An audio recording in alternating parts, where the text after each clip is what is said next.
Recorded live from the secret underground lair of Crimson Cowl Comics and Collectibles, this is the Crimson Cowl Comic Club Podcast.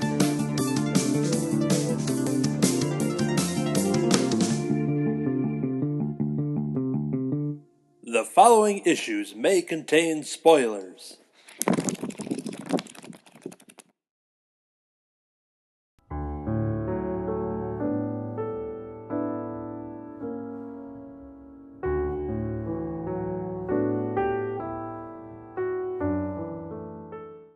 We are Kirby. I'm Anthony. I'm David. I'm Katie. I'm Dr. Kurtstad. I'm Jim. I'm Eric. I'm Damon. I'm Kevin.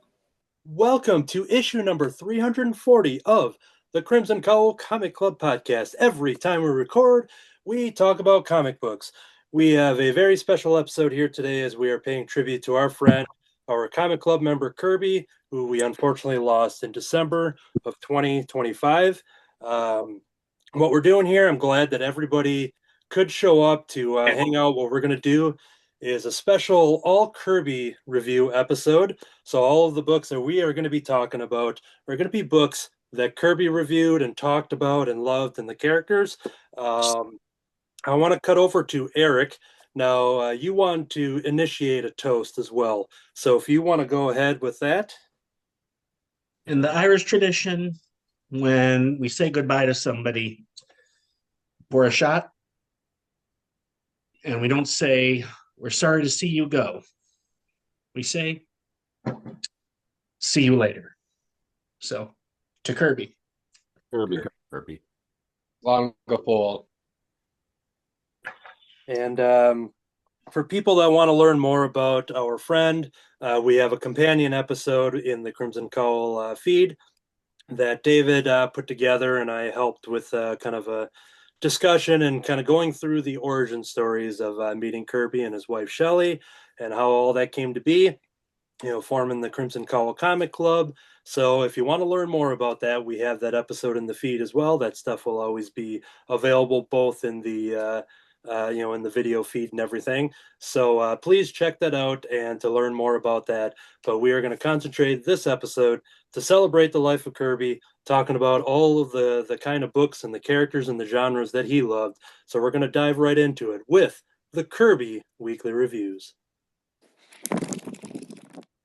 All right, first up for me, thinking about the books that Kirby loved.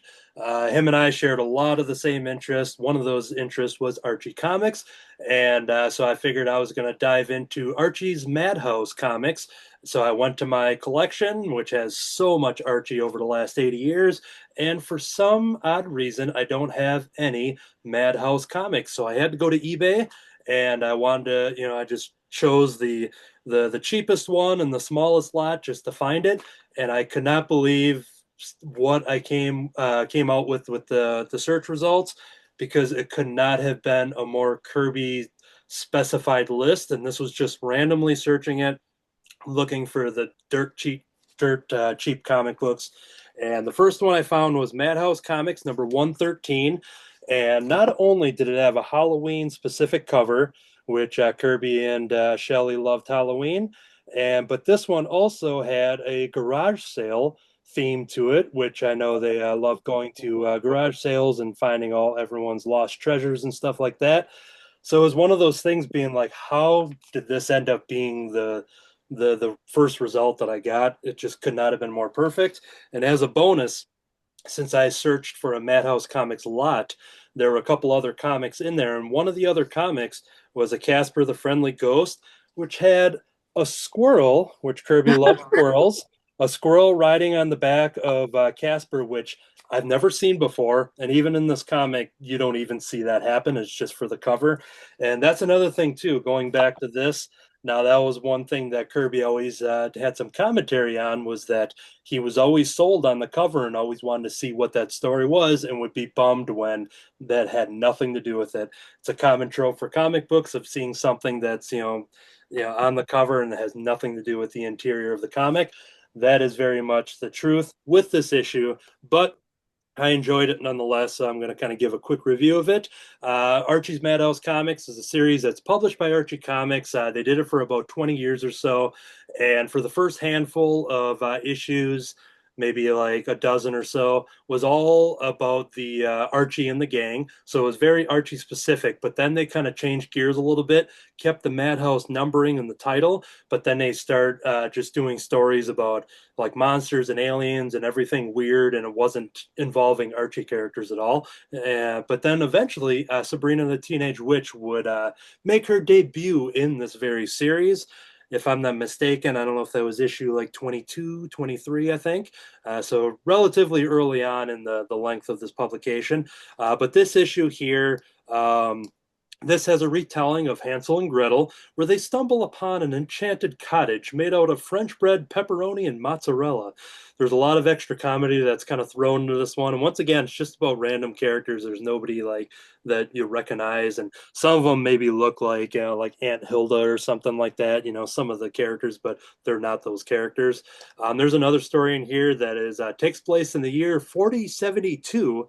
Where everyone they're robots and they freak out because there was the first human baby was born of flesh and bone, and all these robots just like could not handle it because they're just like, what is this thing? And they have this whole society. I forgot I was going to show some of the art and stuff too to just show some examples. But yeah, they were just kind of freaking out because there was a human baby born in this robot world, way into the future. There's a section in here called Wasted Horoscopes. So what's fun with this, you just have a bunch of like random things where you get comic book stories, you get puzzles and games and stuff like that. But you have one that's called Wasted Horoscopes, and one of them was avoid situations that bring you down. And if you're watching on the video, you're seeing a shark chasing after somebody doing some scuba diving there. So that's some good horoscope advice there. And then there's another one too that I wanted to point out. I gotta find which one that was here. Let's see here. Oh yes, avoid strangers who seek your help.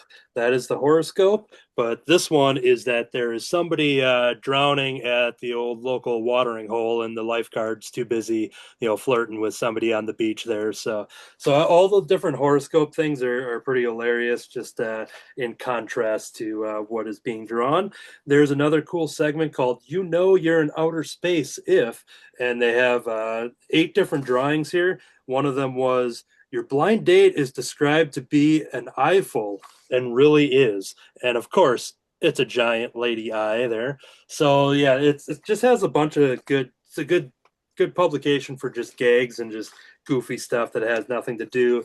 Like I mentioned, there's some puzzles. So there's a Sabrina word game maze type of thing going on there.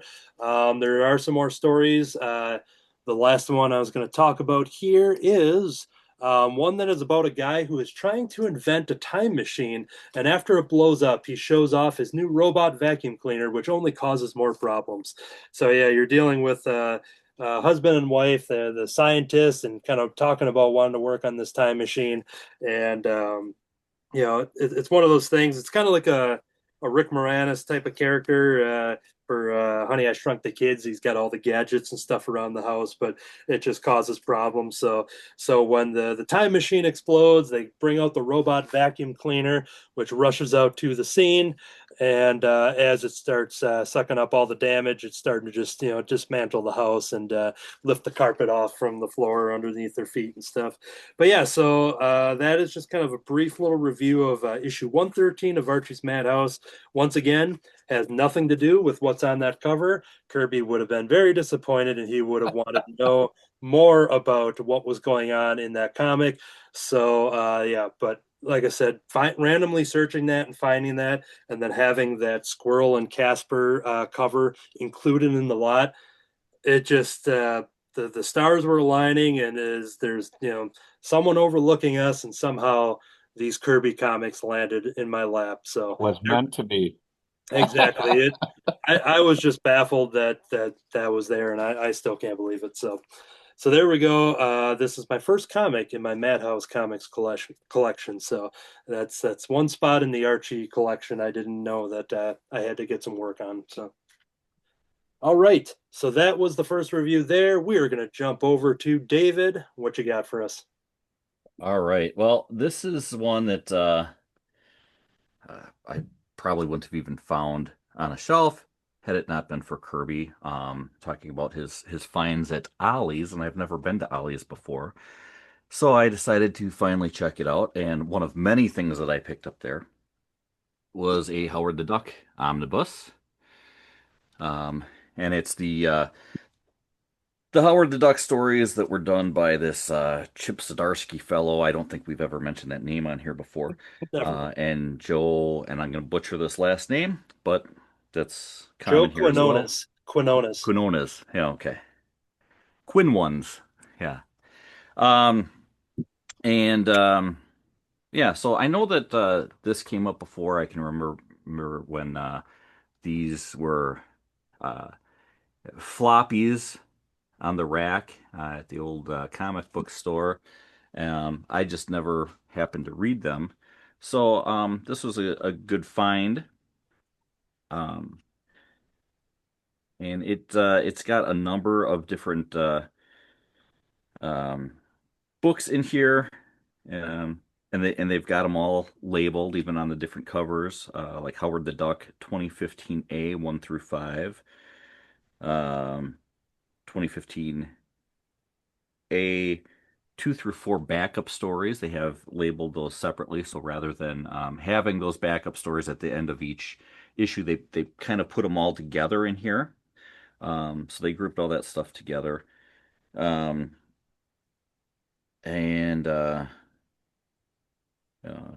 2015 B 1 through 3 backup stories and so on.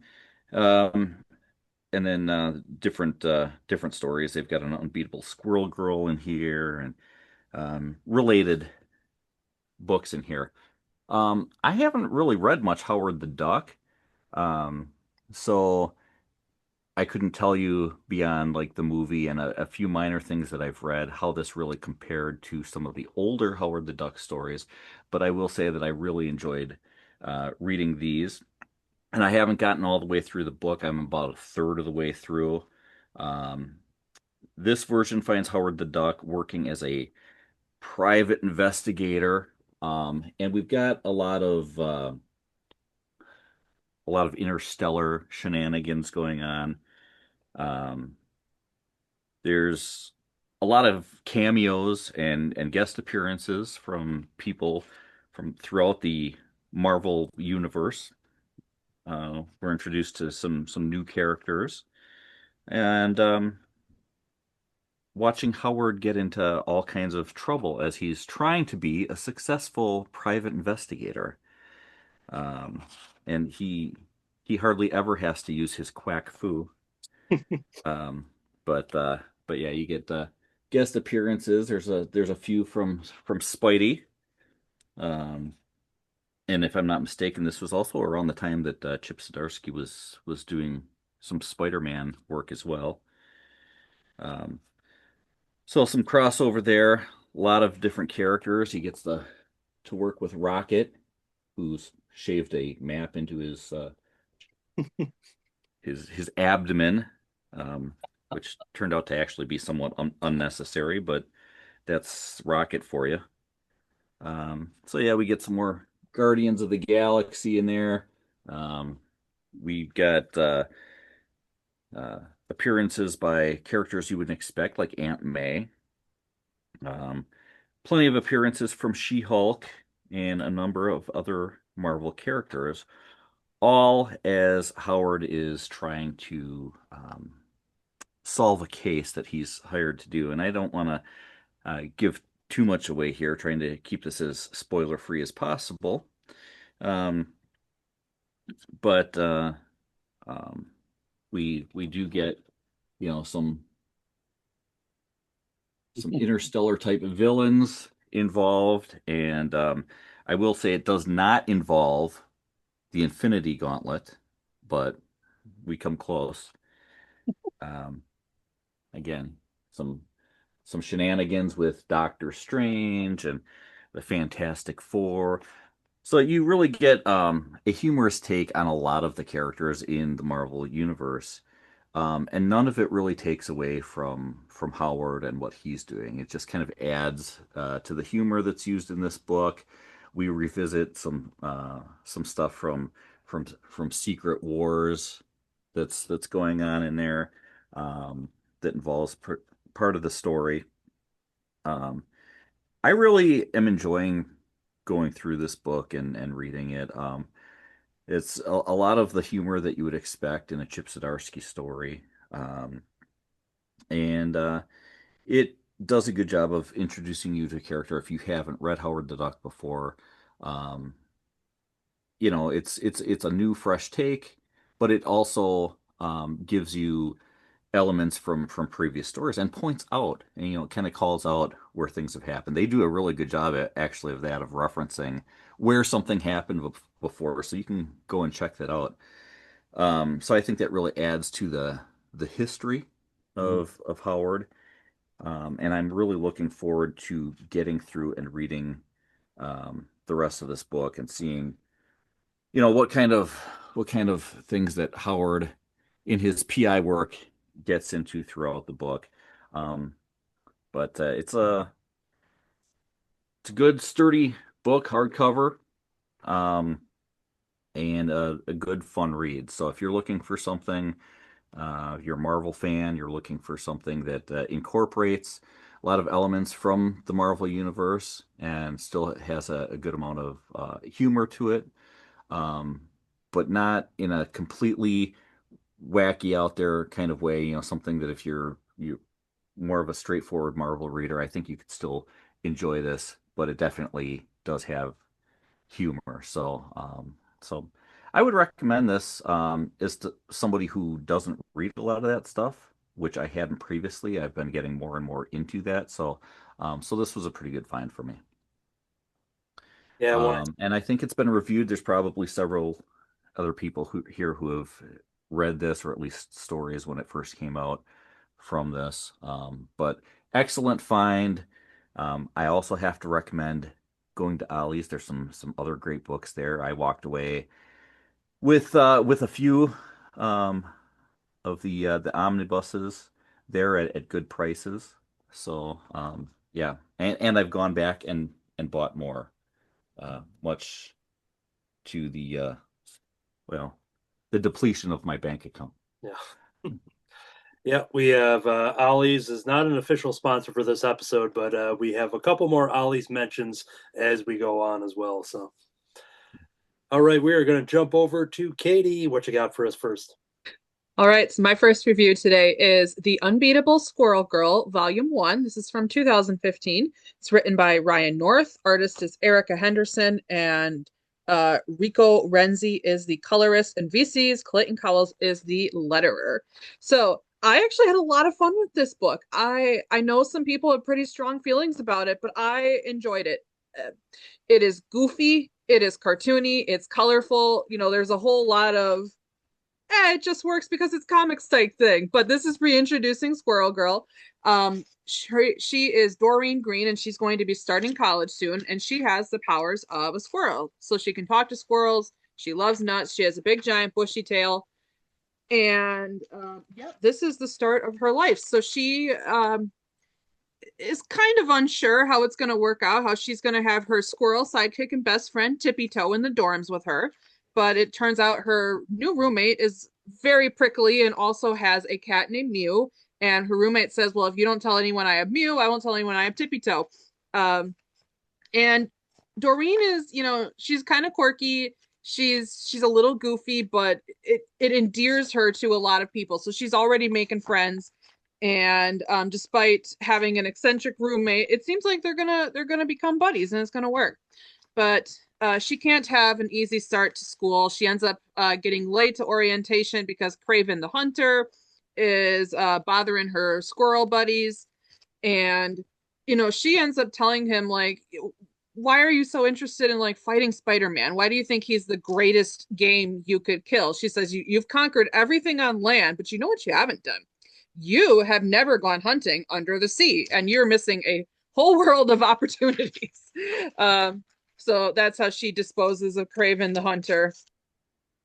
one thing that I noticed while reading this, so this was actually my second read. The first one I read was Deadpool. I felt like Doreen had similar humor and like way of turning phrases to Deadpool, but in a PG way.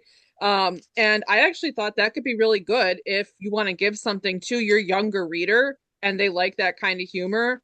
That's a really good option for this. I read this feeling like this probably it's geared for anyone, but I think younger readers will get more out of it. So Doreen she's trying to go down to the campus student center and check out all the different clubs and stuff. But then Tippy Toe tells her that there's a horrible emergency and that Galactus is coming. Yes, Galactus. And how on earth is a young lady with squirrel powers going to defeat a devourer of worlds who holds the power cosmic?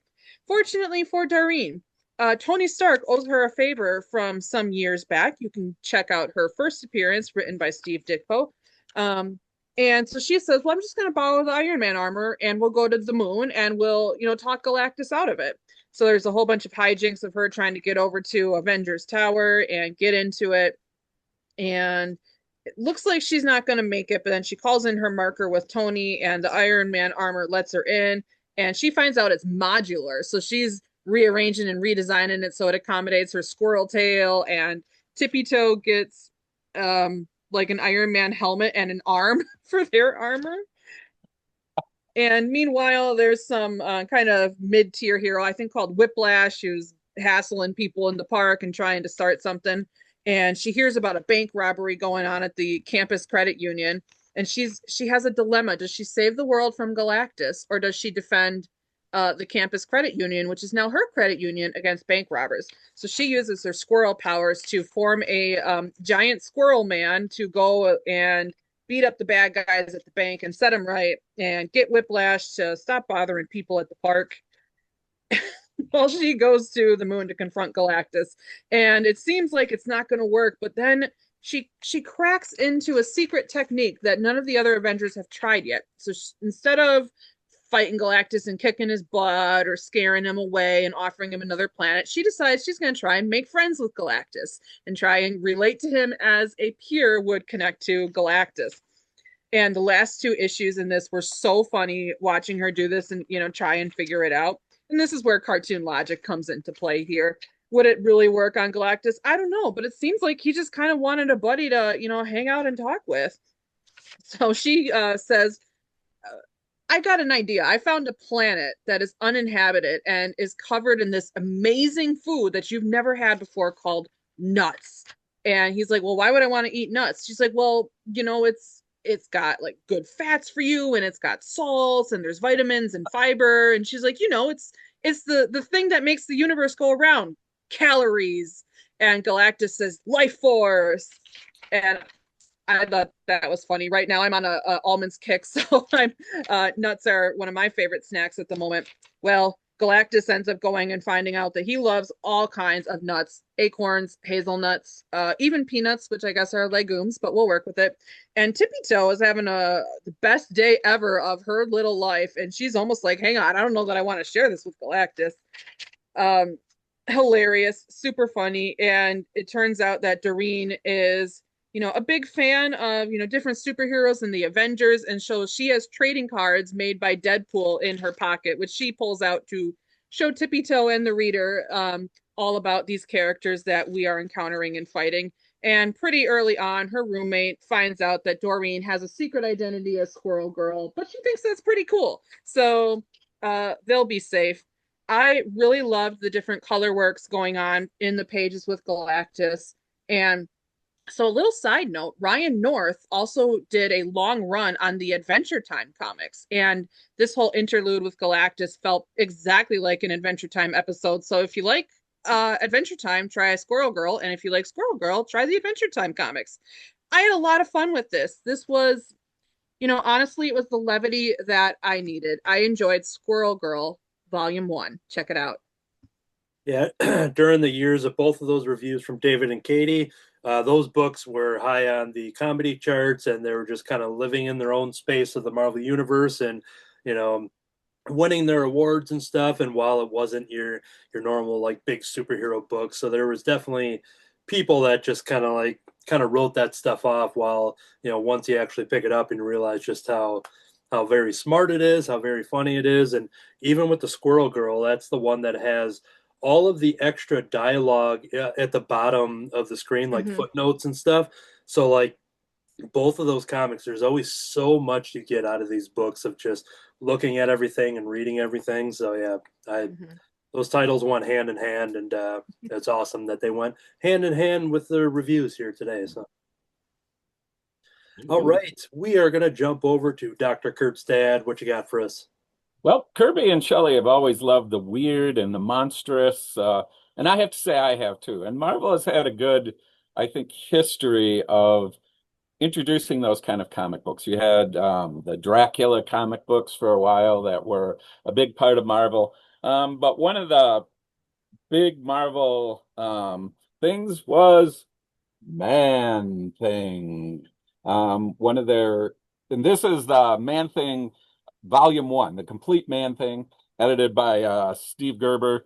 And what's great about this is you get in this particular volume all the Man-Thing comics before there is actually a Man-Thing comic, because Man-Thing starts in, whoops, lost my page there, gotta go back. Starts in Conan's Savage Tales. That's where we find the first Man-Thing story. And what's really great about it is it's this great black and white sort of story that they printed. And it really is powerful to see it in this format. And so that's how the Man-Thing thing starts. We learn about Man-Thing's origin. Playing around with the famous super soldier formula leads to this weird combination as the swamp, the nature of the swamp mixes with the super soldier formula, and the Man-Thing is born. This volume also introduces all kinds of, and then we move into Kazar. That's the next place we find Man-Thing, with Kazar looking for Solace in the swamp, who supposedly was working on the super soldier formula. No one realizes he is Man-Thing at the time. And so the next few issues are really about Kazar searching for him in the swamp, seeing if they can find him. This particular volume also introduces a lot of the most important things to know about Man-Thing. So if you want to know the basics about this particular character, this is a great way to be introduced to it, because all of the basics are here, that he is the guardian of the nexus of multiverses. The swamp is central for that, and Man-Thing's sort of purpose is that he guards that particular gateway to all the multiverses. You learn the famous truth that which shows fear burns at the touch of the Man-Thing.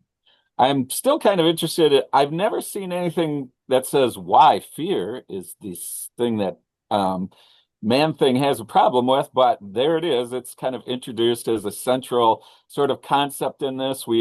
Most of this early stuff has to do with Man-Thing defending the swamp from people who are trying to destroy it so they can put in an airport. So there's a whole series of things where people are trying to do that. One of the neat things, I'm trying to find the cover here so I can show it to you, is Man-Thing also has a way at times of introducing other important characters within the Marvel universe, like, let's see if I can find it here because it's farther along in the comic, is they should have an easier way to do all this, but they don't. Anyway, the person that's introduced in Man-Thing is Howard the Duck. The first appearance of Howard the Duck is actually in Man-Thing. He comes through the multiversal gate to work with Man-Thing and others in stopping a warlock who's trying to overthrow the entire world. And so we get Howard the Duck introduced in Man-Thing. The Thing shows up in Man-Thing, wondering why he gets to get away with using the word thing. Yeah, they have a very, I remember that scene specifically where he's like reading the newspaper or sees it on TV or something. And he's just like, this guy is using the name Thing. I gotta go down to the Everglades and take care of this. Yep. So there's the cover for that one. Whoop. Yeah. Ooh, there we go. Man, Thing, and Thing having it out. So I love it because it's so great in introducing us to the character. It shows that a lot of characters have a life before they have their own book, and a really vigorous life within the comic universe before they're introduced into their own book. And also, I think Man Thing just stands in the classic sort of monster story paradigm of it introduces us to the question of what true humanity is. Is Man Thing the one who's a monster, or are the people who surround him, who Man Thing has to oppose, the true monsters in the story? And I'm always fascinated by that as a part of the storytelling that goes on in these stories. So if you want to know about Man Thing, go out and get volume 1. You get a good introduction. And then there's a second volume that takes you on into Man Thing as his role in the Marvel Universe begins to expand out. Yeah. Yeah, him and Swamp Thing came out around the same time, within months of each other, from different companies. And while they have a lot of similarities, but then there are some key differences between the characters that really kind of do set them apart and make them special. And Man Thing always kind of has taken the back seat as far as grand pop culture goes, because more people know of Swamp Thing through all the animated shows, TV shows, movies, and everything. But yeah, there is more to Man Thing that the power, I think a special power he has is that ability to empathize, to pick up on people's feelings. That I think that is another element in making it a really special sort of comic to read. Agreed. All right, we are going to jump over to Jim. What you got for us? Also, I shared with Dr. Kurt's dad and Kirby a love of horror, and particular vampires. I know both Shelley and Kirby were fond of them. This is a book that we both had read previously and independently. We didn't know that each other was reading it until I had done my review when they came out as issues. I believe he did it when he got the first trade paperback or first collected edition. And this is Dark Red. I was going to show you the cover, but I flipped the screens. There we go. Dark Red. Dark Red. This is by Tim Seeley, Corin Howell, colors by Mark Engelhardt, and letters by Marshall Dillon. This is a modern day, actually now it was about 4 or 5 years ago, not modern day, but and the time on that was important to the story, and actually will be again today, about a vampire who is keeping himself pretty much in seclusion out in the countryside of, I believe, South Dakota. He's in a very small town. He's marked his territory, and by vampire tradition and law, nobody is supposed to enter that. And he is there by himself as a sole vampire, and he has made arrangements with a local woman to be fed. So she is actually has a form of cancer that makes her produce too much blood. She would have to pay thousands and thousands of dollars to take care of this otherwise, but she's got this arrangement with Chip for their mutual benefit. Things go bad when all of a sudden Chip wakes up one evening from his nap, and there are other vampires who are coming into his territory. And we learn all about the vampire lore, how Chip became a vampire. He has existed since World War II. Because he was a soldier in France during World War II, he acquired a understandable hatred of Nazis. and we find out that the people that are coming into his territory are actually modern day white supremacist, vampire supremacist Nazis who have been driven out of Chicago by another vampire organization, and they're looking for a new homeland. And they want Chip to be the face of their organization, and as this rugged, self-made man who controls his own territory. Although Chip has nothing to do with them, and ends up taking out the leader who came to them, and we find out that the leader was a little bit more prepared and has taken other actions that are going to put Chip on a course that is going to drive him into Chicago to confront both the other vampires, the Nazi vampires, and werewolves throughout the course of this adventure on his mission to rescue his lady friend who he has this beneficial relationship with, in order to rescue her, and finds out that she doesn't need rescuing because she's being elevated to a high position in the vampire court in her own right. So, yeah, it's just a very traditional vampire lore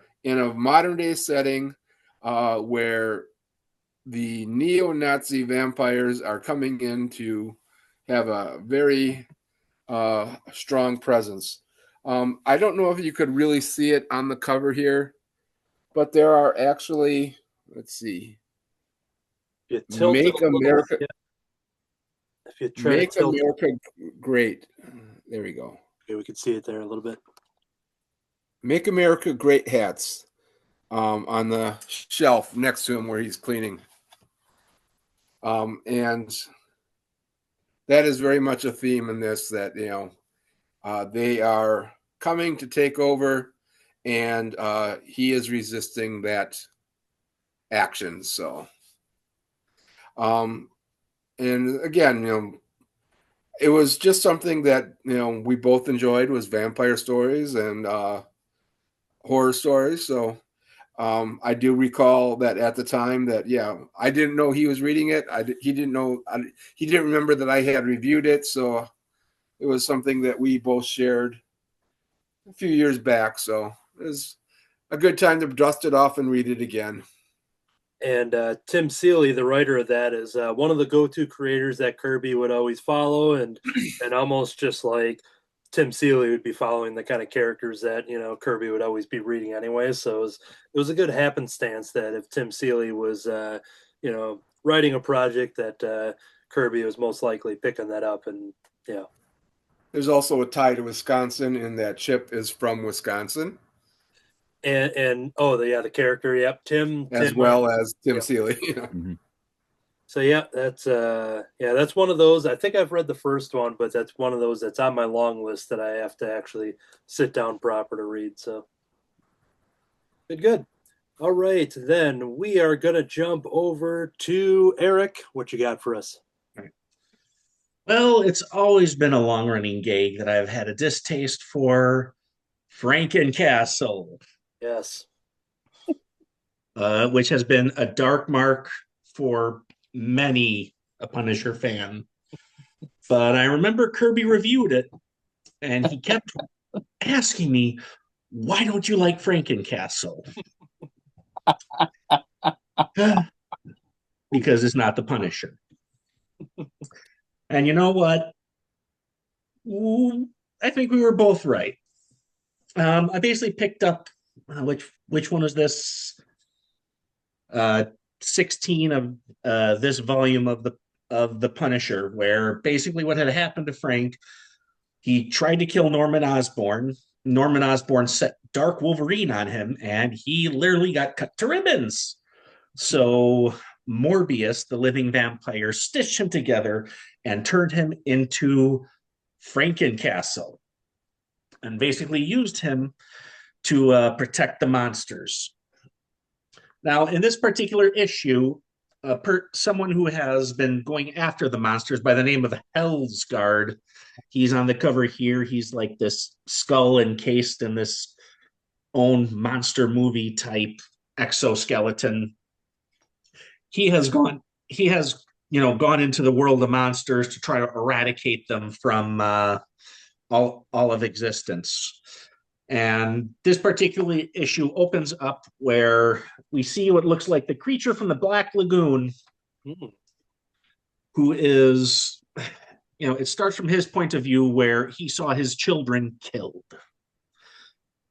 And right now, Hellsguard is fighting with Frankencastle, and they get into a major fight. Hellsguard is like, "Your children were killed, Frank. And these monsters want to kill all children. Why do you want to kill these children? Or why don't you want to kill these monsters?" But, Frank, having been made into a monster himself, working with Morbius, actually saw that, these monsters, they just want to live their life. They wanted to be left alone. I mean, they would have liked to go to a park and not get shot, but you know how the human world is. Eventually, Hellsguard pulls Frank into limbo, and a battle ensues, and Frank gets put through the ringer. And how you put something through the ringer after he's literally been dismembered and eviscerated and then put back together, I don't know. But before what was really fun was Frank is about to lose, but then at the last second, bring it back. What happens? The monster from the Black Lagoon comes in and saves Frank. And Hellsguard is what? "I shot you in the head." But the guy's like, "But my brain is in my neck." So Hellsguard gets stuck in limbo, left behind with the monsters that he hated for probably eternity now. But yeah, I have to say, if I approach this comic looking for the Punisher, then I'm going to be definitely disappointed. However, seeing it where he's not the Punisher, he is literally Frankencastle. He's, like Frankenstein's monster, there to protect other monsters who really haven't hurt anyone.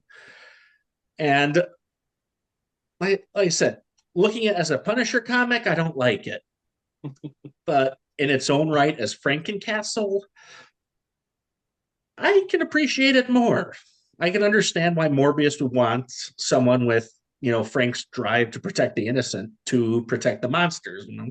They're often maligned. They're often, misunderstood and, stereotyped. So I can see why they would have Frank do that. But yeah, Kirby kept on saying, "You should just read it." And, it's like soon after he passed, a bunch of back issues came into Alter Ego Comics. And I looked through and I saw this and I'm just like, you know what? Okay, Kirby, I'll give it a shot. And, I think I might actually want to read some more of it. So I guess he had the last laugh in the end. There we go. I would like just to end the show on that note, but we have a lot more to cover. But it's a good moment, a great moment when you sent those pictures and came across Frankencastle. So yeah, it was meant to be. Yep. All right, we are going to jump over to Damon, and a welcome back to Damon as well. We haven't seen you in a while, but what are you bringing to the table today? Well, when I think of Kirby in comics, the other thing I think Kirby for is his collectibles. And so when I was reading my reviews, I pulled a collectible out for each one of my reviews that I think Kirby would have liked, and I'm just going to show them as I talk each of my picks. The first one being, of course, Elvira. He had a big love for Elvira, so I just wanted to show that off for Kirby. My first pick this week is actually a recommendation of Kirby. He told me that I would really like it, and he was absolutely right. It is Grizzly Shark. I have a trade paperback, which is all 3 issues. And this is probably one of the dumbest books I've ever read, and probably the greatest book I've ever read. If you would really like a story that would make you laugh your butt off, that makes absolutely zero sense, this is that story. It is great. Basically, and they don't tell you how or why, but everything is reversed. So, for whatever reason, sharks can defy gravity and fly through the air in the woods, and grizzlies are now in the sea. Bears are in the sea. And this is definitely not a book for kids. This is adult themes. There's not too much language, but there is gore galore. And it is great. And there are puns and all kinds of funny things. As you can tell by the cover, I mean, there's a kid with bitten in half, but still alive, and Dad, he's back. This is just one big story set in 3 different chapters. And the art is fun and the story is fun. Like, one of the big takeaway scenes was, I don't know how realistic this is, but apparently when you're bitten in half, all you have to do is douse yourself in fire and that cauterizes the room. And even though the whole lower half of your body is gone, you can survive. Hey, it's great. I mean, who'd have thought it? And then, all kinds of stupid jokes, like, to help with the pain, he downs a whole bottle of Tylenol. And he's like, no, you're going to overdose. And the kid's like, no, my stomach's over there. I'm fine. And they all laugh like it ain't no thing. I mean, I was reading this just chuckling because this was so something Kirby would love. And it is actually a lot of fun going through. There is a lot of gore, a lot of stuff that I can't really show you for spoiler reasonings, or just because, in case little kids see this. Yeah. But there's like some fun jokes. Like, here's kind of a safe page. Like, the woman is saying, oh, we broke up and I've never been so crushed. Fast forward to a giant boulder crushing her on the ground. So if you like puns and fun images, this is for you. And in between has the covers for each issue. Like, this is part 3, Grizzly Shark versus Sea Bear, which is great. There's like a big confrontation, kind of like Freddy versus Jason style in here. And one of the favorite images, and this is worth the price of admission itself, is a full page splash page of a mentally challenged giant, a boy bit in half, and a zombie baby held by a rope, leading a whole swarm of sharks through the air. That image alone is worth getting this book. It was great.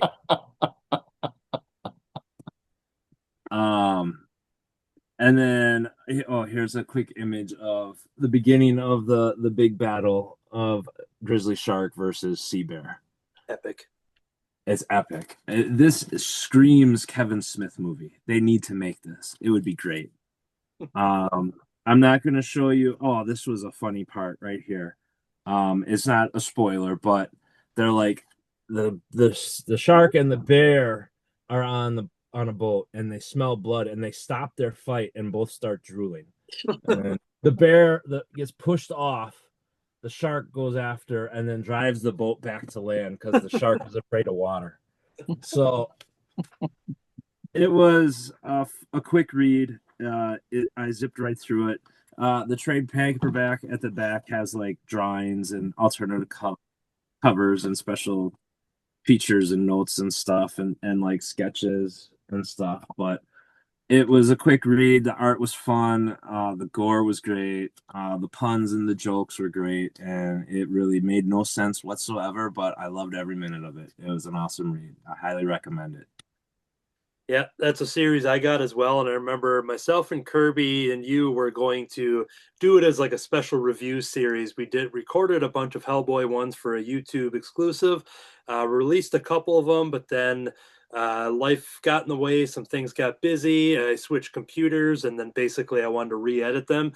So people can look forward to that in the future, that actually myself, Damon, and Kirby reviewed all of the Hellboy library editions that are mostly unreleased since we had recorded them. So if you're looking for some more Kirby content, there is some unreleased stuff that will eventually get released.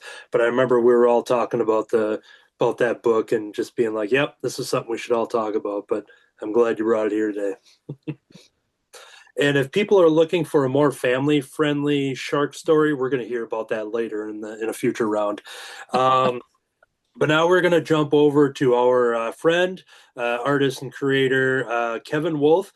In a pre-recorded segment, he did some reviews as well. But as a refresher for anybody that doesn't know, came on as a guest to be interviewed for his creative works that myself and Kirby have become a fan of him through the All Yeah Comics community and everything. And I know Kirby and him had a really good friendship and a lot of collaboration with ideas and things that Kevin Wolf would eventually kind of be inspired to create for his own works based off of ideas and dreams that Kirby would have for certain characters and stories and themes, and all rooting back to looking at a comic cover that didn't have that story and the interior, and they would actually kind of play off on that and make a story and stuff inspired by Kirby wanting more. So we do have some pre-recorded interviews, so let's jump over to Kevin Wolf. Hello, I got The Little Monsters from Gold Key, 1977. This is issue 42, and yeah, these are just the fun monster comics from the 60s. If you think of Herman Munster, all of those, it's in that vein. Really fun cartooning, stuff that Kirby loved. We both talked about those types of comics and just the hijinks and humor of these types of comics. So here's the story that I wanted to just briefly talk about. It's called Good House Wrecking, and it's about the monsters. And this story reminds me a lot about a project that we worked on a little bit together, forming the Kermuffin comic. And so they're monsters living in a castle, and they're not happy with their castle. Their castle's too comfortable. It's not monstery enough. And so this very first scene, you can see that there's sunlight coming through. It's too sunny, too pretty of a day. And there's just various little elements like that. They need the house to be more monster-like. And so the father, who's just called Papa Monster, he gets an idea to go to the bank and get some money to improve the house, but he calls it unimprove the house. So monsters need to unimprove their house. And he's successful in getting that from the bank. And he comes back and he starts updating the castle. And the first thing that they run into is the kids are bringing back a wheelbarrow of muck to bring into the castle. And he's cut the drawbridge short, so to unimprove the drawbridge. So there's all kinds of hijinks like that throughout the story, little fun gags and stuff. They change the passageways just to turn into a doorway and drop out into a cellar and stuff like that. The one that's really sort of a funny scene is they're known for sleeping on these spiked beds. Oh, yes. And the wife has taken the lightning rods off the house and made bedposts out of them, so they get electrocuted, and that's monster fun to them. So yeah, so he really likes that. The rain gutters, they direct inside the house instead of outside, so fun little details like that. And then this particular character that I know Kirby would have loved is right here. Eerie McPherson is his name. Maybe I can show that up a little closer. And he's jealous of all the monster fun that they're having. And the monster family goes out on a picnic. It's a rainy day, so they're like, hey, great day for a picnic. And he decides to break into the castle while they're away. And while he's in the house sort of plays with him, and he's slipping and sliding and running into rhinoceroses on the wall.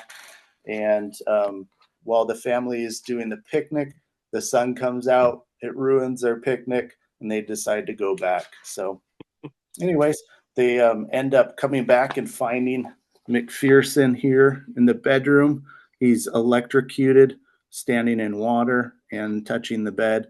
And they end up making, and he glows after that, they end up making a lamp out of him, which is horrible but funny at the same time. And then they read funny monster stories together while he's illuminating the room. So just some real fun 1960s goodness of monsters, real cute stuff, and love the art. So yeah, I've got some of those as well, and it's always good to have those in the rotation when you need to lighten things up a little bit. So yeah, definitely a good palate cleanser if if you're reading something heavy or something like that. Yeah.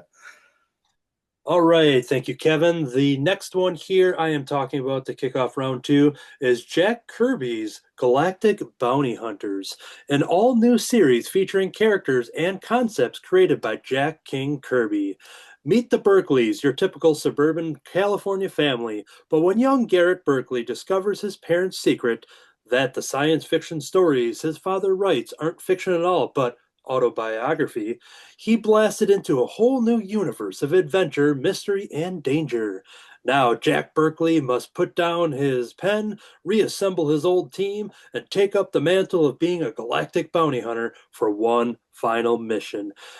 This is all done collectively with the inspirations and concept designs by Jack Kirby, Lisa Kirby, Michael Thibodeau, Steve Robertson, Richard French, Carl Hessel, Scott Hanna, Will Quintana, and Dave Lanphier. I apologize if I mangled any of those names. This is something that Kirby came across, and I was shocked because I had no idea this existed, especially when you have something called Jack Kirby right there in the title. But what this was is actually something that not only after Jack Kirby passed away in I want to say 94, it was a few short years later that I believe is when his wife Rosalind passed away, and at that moment is when their daughter Lisa basically had to now deal with whatever was left over of Jack Kirby's art collection. Since her mother was still around, there wasn't any anything that didn't seem like anything was sold off or anything still within the family. But after both of them had passed, then it was time to kind of go through the art. And the creators that I mentioned here, some of those, especially Michael, is the one that contributed. He was a family friend, and it's always a long time story that people would go over to Jack Kirby's house just to hang out. And a lot of times that he would send these people home with original pieces of art, and Rosalind would have to yank it out of their hands, being like, "Why is Jack giving away all this stuff? You can't have that." He's like, "Oh well, Jack gave it to me," and that was always there was a couple people that would do that, whether they're creator friends or even fan friends, or both are one and the same at the same time. But they came across, as they were going through Jack's art, they found concept designs for these characters that are on this cover here, and realizing that something should be done with this. So the creative team that I mentioned went ahead with these designs that were these were characters that were meant to be, I think, just like standalone villains in some random issue. It says in here, I forget what the title was, but they decided to go off and create their own characters based off these designs and created Jack Kirby's Galactic Bounty Hunters. It's a 6-issue series, and kicks off with what I said in the synopsis, where you have Jack Berkeley, who is actually, you just see the action of these characters in space, and they're on a mission. They're going after these characters. There's Ma Slug, and then it's just this slug character who's the sun, and they're doing some thieving, and these bounty hunters go ahead and stop it and throw Ma Slug in jail, and they beat up the sun, who I think is just named Slug, but. Yeah, it's a whole mission of them going after Ma Slug. It is capture Ma Slug. Here's some interior art. Just looking at these Jack Kirby inspired designs, which definitely the artist really went ahead and kept that going. So it reads like you're you're reading a Jack Kirby comic, even though he didn't specifically draw this. But they very much capture that storytelling and just the poses and everything you would expect that Jack Kirby was the best at. You just look at the cover and you see the lunging characters in those poses, dynamic poses that you've seen Captain America do and things like that. But we're deep into this mission when it just suddenly cuts to a new chapter where Jack Berkeley is reading these stories to a daughter, and the son comes in. So I didn't know, I couldn't remember the synopsis. Our Kirby had reviewed it on the club, but this has been sitting in my pile for a while, so I forgot exactly what the story is about. So I was just like, oh, that was all fake. Only to find out that's part of the setup is that Jack Berkeley has written stories about his life one time when once he was a spaceman. And he's telling these stories to his daughter. He once told them to his now teenage son, but his teenage son is just like, oh, those stories are garbage. You're just a writer, and he's just a teenager who's not respecting his dad type of situation. But the daughter loves these stories. But then we quickly find out that these were all true stories, the unbeknownst to the children. But this all comes, and this is all just the first issue stuff here. We find out that these are true stories because all these years later, the Slug, the son of Ma Slug, needs to retrieve evidence that Jack Berkeley once has video evidence of his mother, Ma Slug, who did all this thieving, and there's a way that he could basically get her free from jail if he destroys this evidence. He's very much saying, he's like, I'm proving my mother innocent by destroying the evidence that she stole. And like, there's a lot of good comedy in here too. There's a lot of, it's easy to say that there's a lot of Guardians of the Galaxy inspiration here, but looking at the time that these were published, which was around like 2006, 2007, that is around the time that Marvel was doing the reboot of the Guardians with the Peter Quill, the Groots, and the Rocket Gamora team, Drax, and everything. Because the Guardians prior to that, while they did have some fun and humor, it wasn't what they did in the early 2000s there. And this was published from Icon Comics, which I think had partnerships with Marvel, and Joe Quesada is thanked in here as well. So, but anyways, there is some inspiration. So I think if you love Guardians of the Galaxy, I think you'll really enjoy this because there's just a lot of the same kind of humor and tropes and characters and stuff, but there's still a lot of new stuff that's embedded in here, and I really dug it. It's 6 issues long. I'm glad this is something that was once just thrown away character designs, and then the daughter of Jack Kirby went ahead and assembled a team of herself, much like Jack Berkeley assembling. Yeah, I should mention that too. Jack Berkeley then his son is captured by the Slug character. So now Jack Berkeley has to come out of retirement and retrieve his old bounty hunter gang who are all off doing their own thing, whether it's in retirement or just have other lines of work. And a lot of that is very comedic. And it's just a classic idea of just going around and getting the old gang back together. But it's all in the intention of saving his son, who is now finding out that his dad was actually a pretty badass dude, not just a writer at home writing made up stories, blah, blah, blah, realizing that there was more to him. But his dad is somebody who didn't gloat in the lives that he would save. And it's a very important lesson for his son to kind of witness that while he's being captured by these aliens and stuff. This was a ton of fun. 6 issues. The backs of the issues have a lot of fun wanted posters. So here's one with Ma Slug. And then there's some characters called Hebe and Jeeby. So they've got a wanted poster too in the back. And then to make it even more our Kirby specific, is that one thing that Kirby always he would admit to, it's nitpicking, but he always wanted to find a reason for something. With the Grizzly Shark book, I'm sure there's a level of comedy where he would just, like what Damon was saying, where you just have to, it's cartoony fun. You just have to go with it. But there were a lot of stories, especially with like space stories, where he would kind of question, being like, well, how does this work if this kind of conflicts with some science and this and that? And that was something that Kirby would always mention in his reviews. And there is something here when these characters are going out on space bike, a chopper, if you will, which would have been under Kirby's interest as well. So you see the sun being captured by the Slug character, and the sun is just being like like how are we able to breathe in space? So like, we're out here in outer space. That's something that Kirby would have dressed, being like, they're not wearing spacesuits, they don't have helmets on. And the character goes, the Slug character, he's like, sheesh, don't you know nothing, kid? The chopper makes an invisible force field that keeps the air and the meteorites out. That's why we can breathe and talk, blabbermouth. So I'm sure Kirby probably loved that moment because he was probably asking himself that very question. And in a very comedic way, they write a perfect way to explain it by saying, invisible force field. There we go. Kind of like how do you hear alien languages with our language on Earth? Well, everyone just has like a chip either in their ear or in their brain, and it's just a universal translator, something that's very easily explained, which is a simple line of fiction. But that specific moment was a very Kirby moment when the sun was questioning how the science worked out in space. So yeah, this was a blast. I'm a couple years late to when Kirby had talked about it, but I bought the issues right there as he was reviewing, because oftentimes when he's reviewing stuff, I would just go up and just be like, "Yep, I just added that to my cart. Can't wait to check it out." It just went to the pile, and I had to dig it out.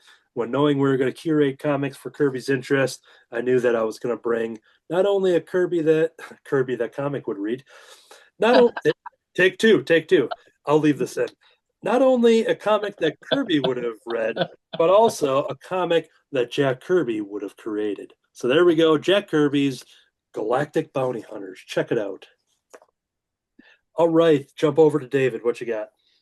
All right. Well, this next one was actually a Kirby comic. Our Kirby, not Jack Kirby.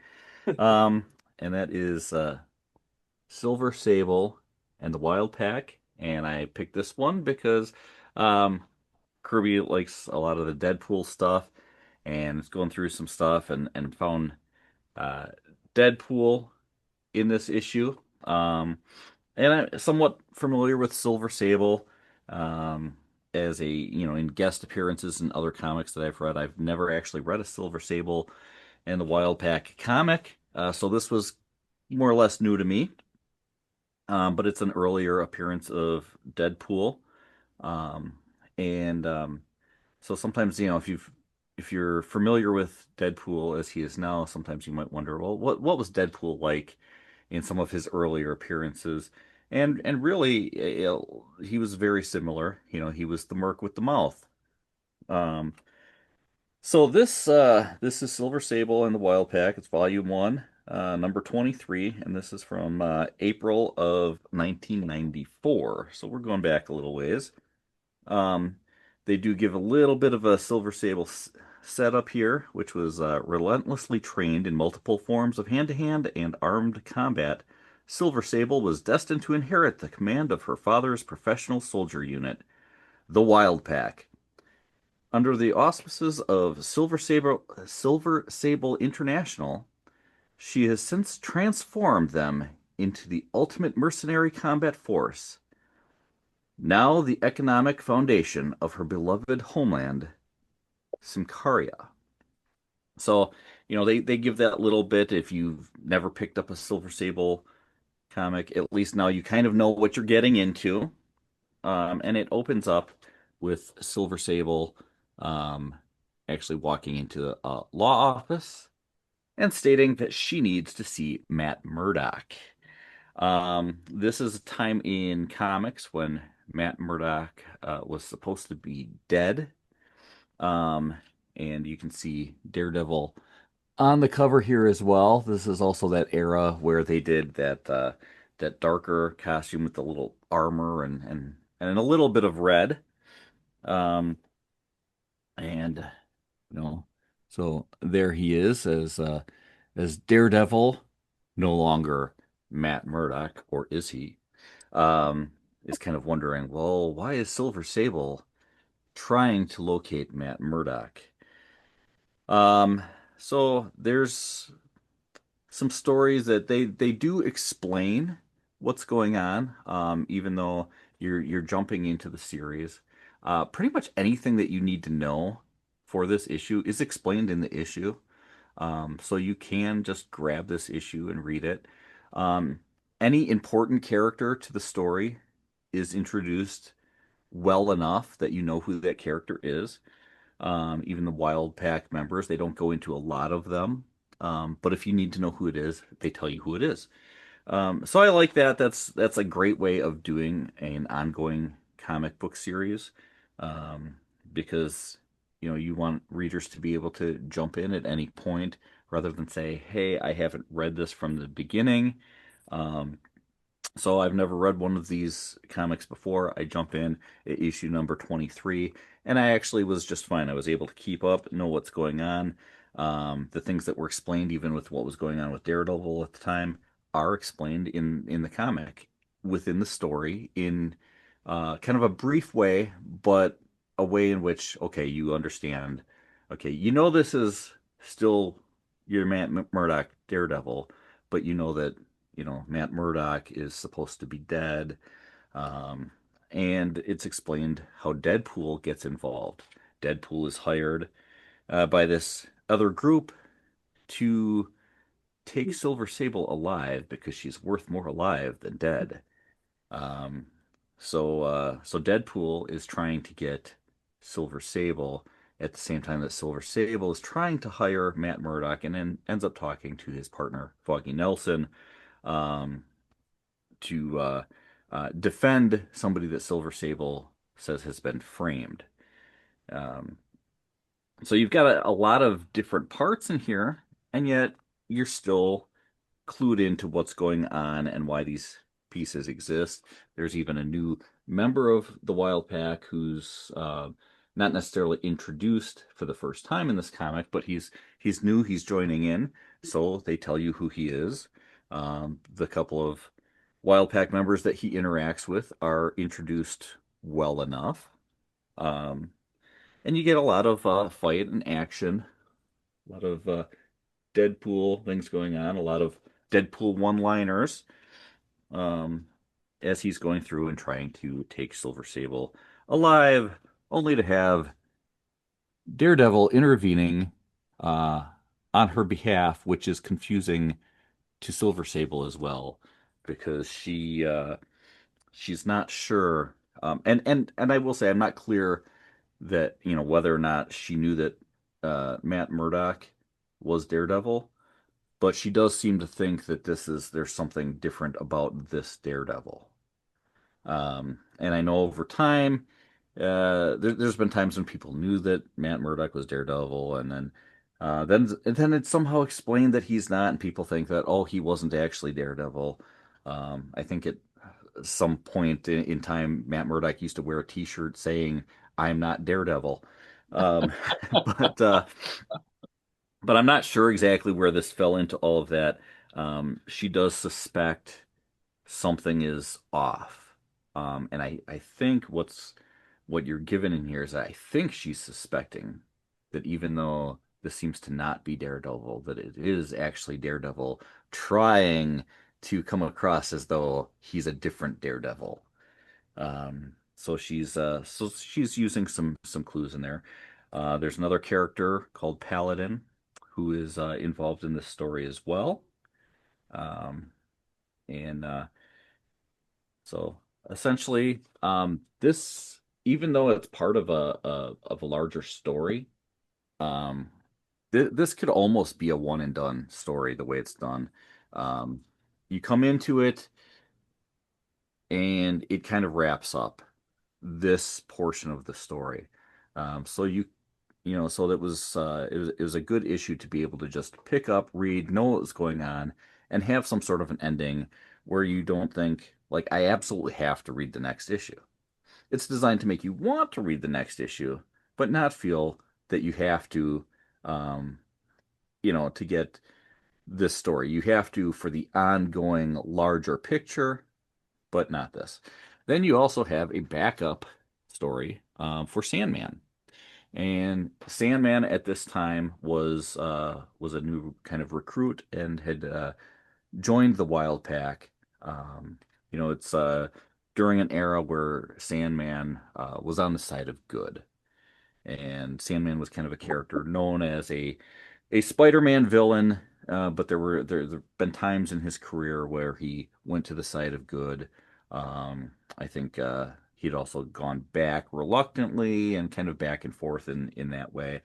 So you've got a little backup story in here, whereas Sandman is questioning his ability to be a member of the Wild Pack and expressing some feelings that he has for Silver Sable.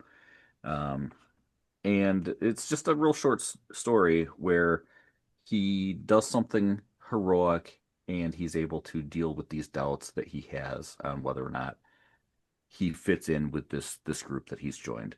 So that was also a good standalone little backup in this.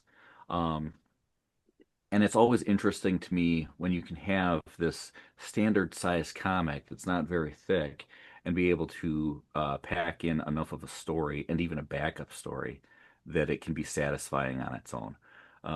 So I got that with Silver Sable and the Wild Pack number 23. If you're scouting for back issues and you're looking for just a random issue that you can just pick up, read, and enjoy for what it is, this would be a good one to do. I think Eric was a big Silver Sable fan as well, right? Yeah, I have almost the complete run except for 3 issues, and that issue is one of them. Whoa! Gonna have to negotiate after this. All right, can I hear 10? Can I get 10? Can I get 10? I got a 20. I got a 20 over here. 25. Oh no! I will put that in the possible Eric back. I would totally buy it off you. All right, let's jump over to Katie to see if she has one of the other issues that Eric is looking for. What you got? Well, I have Deadpool, Dead Presidents. This is a trade paperback of a limited series. It's written by Gary Dugan, Ryan Posehn. Artist is Tony Moore. Color artist is Val Staples. And the letterers are VC's Joe Sabino and Clayton Cowles. This book was so good. It is irreverent. It is gory. It is hysterical. So basically, the plot is a rogue shield agent / necromancer is dissatisfied with the direction that America's going, and he feels like everything's really divided and it doesn't represent what he wants from the country. So he's using dark magic to bring back dead presidents, and things go kind of hinky as they do. And first, S.H.I.E.L.D. sends Captain America to go and try and solve this problem, but they realize it's horrible optics to have America's superhero beat up some of America's historical heroes. So they're like, all right, what are we going to do? They call Deadpool, the Canadian mercenary, to come and help them solve this problem. Basically, the plot is the founding fathers are possessed by some kind of dark magic, and they're doing all kinds of shenanigans throughout New York, Washington, D.C., and other landmarks throughout the country, and it's causing a lot of chaos, and a lot of people are getting hurt. So Deadpool's got to try and fix it for them. So, it includes scenes like Deadpool bursting into Independence Hall in Philadelphia, where the presidents are partying and rewriting a new constitution for the country. They also include Jimmy Carter in there, and I should note this was published in 2013, so President Carter was still alive at that point. And there's a speech bubble where President Carter says, but I'm not dead. And another president says, you're dead when we say you're dead, Jimbo. So we just have all these zombie presidents causing chaos, and Deadpool saying the most out-of-pocket things. They go to a zoo, and Teddy Roosevelt is hunting big game at the zoo because he's like, you know what? There's elephants, there's lions, there's tigers, and I have a gun. So, that was very disturbing for the zoo patrons. And Deadpool starts hearing the ghost of Benjamin Franklin, who, as a Canadian, Ben's like, well, how come you're not possessed? Or no, Deadpool says, how come you're not possessed? And Ben Franklin says, I was never a president. So Ben Franklin is helping Deadpool, and Deadpool's the only one who can see him. So everyone's like, well, this is crazy, but you know what? That's pretty normal for Deadpool. We have Teddy Roosevelt going fisticuffs with a grizzly bear, and Deadpool gets gored by an elephant. That's a heck of a splash page, y'all. Oh, Deadpool. So this is very bloody, but it's in an over the top way that I don't find it offensive. And what else? So they try to go to Doctor Strange to figure out where is the source of this magic, and how can we track these guys because they're just trashing the whole country. And Doctor Strange uses his powers to help them. There's another scene where Deadpool is in Washington, D.C. with Richard Nixon, and Richard Nixon's like, wait a second, this seems familiar. And he gets off Marine One, the helicopter. He's like, oh, come on, I recognize this place. This is Watergate. So Deadpool beats him up outside the Watergate Hotel. And Abe Lincoln gets involved in a boxing match in Las Vegas. And Deadpool jumps into the ring to give him the old 1-2 punch. That was ridiculous. We have President Kennedy, of course, was assassinated. Well, Deadpool dresses up and puts on a wig to look like Marilyn Monroe and sing Happy Birthday, Mr. President to him, and gets the drop on him and pulls out a sword that he lifted off of George Washington to send him back to the great beyond. There's scenes at the Golden Gate Bridge where these tourists, I guess, I think they're tourists. And then there's also people who are, very excited that the presidents are coming back for one reason or another. Well, they get dead president guts and Deadpool guts all over them. And there's a showdown at a nuclear power plant, which Ben Franklin is super excited about because, as he reminds us, he discovered that lightning is actually electricity. So he's really pumped to go to the nuclear power plant. And we got Deadpool punching out Abe Lincoln. And, then it looks like things are going to be okay, except we forgot about Ronald Reagan. So Ronald Reagan is finally seizing on the chance to, get Project Star Wars up and going and, get one over on the Reds, right? So his zombie president butt is up in a Russian space station that, has nuclear armaments on it and all kinds of goofy things. And, Ronald Reagan is finally going to get Star Wars going down, but then Deadpool comes and beats him up and kicks his butt. And President Reagan says, all right, fine. If I can't have it, then nobody can have it. And so he sets the station to arm, and Deadpool has like 2 minutes before doomsday. And he sends President Reagan back to wherever he was going and figures, well, even the Russians wouldn't be so crazy as to only have one switch for the big nuclear button. So he disables it, and then the ship blows up around him, but since he can't die, he's okay, and he finds a bunch of space junk and rockets back down to Earth. And then they end up facing off, Deadpool versus George Washington, and they get a hold of the book that was causing all this dark magic and are able to exorcise the evil from George Washington. And Deadpool takes the sword that he stole from him earlier and whacks off his head. And there's a moment where President Washington is himself once again, and he says, thank you for doing that, because, he was possessed and he was horrified about watching his body do all these terrible things to the country that he fought for. This is gory. This is hilarious. There's a ton of historical references, and Deadpool's jokes are spot on. Very inappropriate, and I loved absolutely every single second of it. This is Deadpool by Posehn, Duggan, and Moore. Dead Presidents. Check it out. Yes. Yeah, when that came out, Brian Posehn, who is a comedian and actor, if you don't know the name, you see his picture, you've seen him in everything.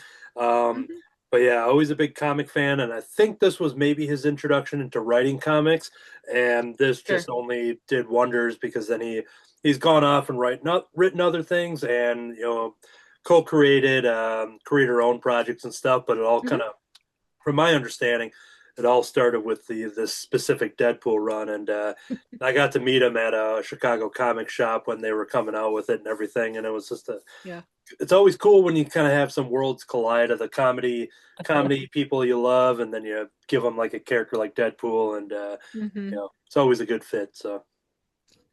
And if you want more Deadpool, I think we can hear about that next with Dr. Kurtzstad. Yep. If you're my vintage of comic reader, you will, of course, especially if you love Marvel, remember the Secret Wars, where The Beyonder took all the heroes and villains off to a faraway planet and had them duke it out with the promise of a wish for whoever won.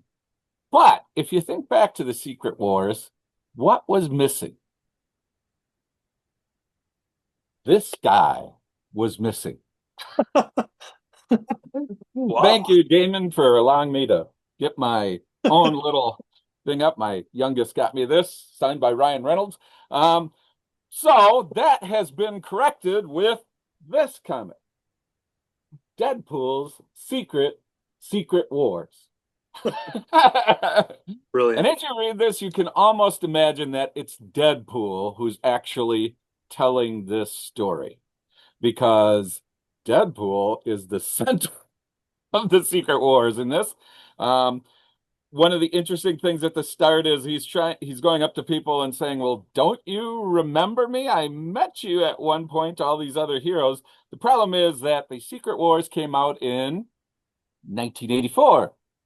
Deadpool didn't start till 1991. And so, of course, none of these heroes remember Deadpool. But we get to the end where there's a point in the Secret Wars for those who've read it. It's really a great series with lots of interaction between the villains and the heroes. But at one point, most of the people get killed. In this particular variation, though, the one guy who's still left, Deadpool. Except now you notice he's got his good-looking face back, which is really nice. He looks much better than Deadpool normally does. That was one of the things that happened in this wonderful thing.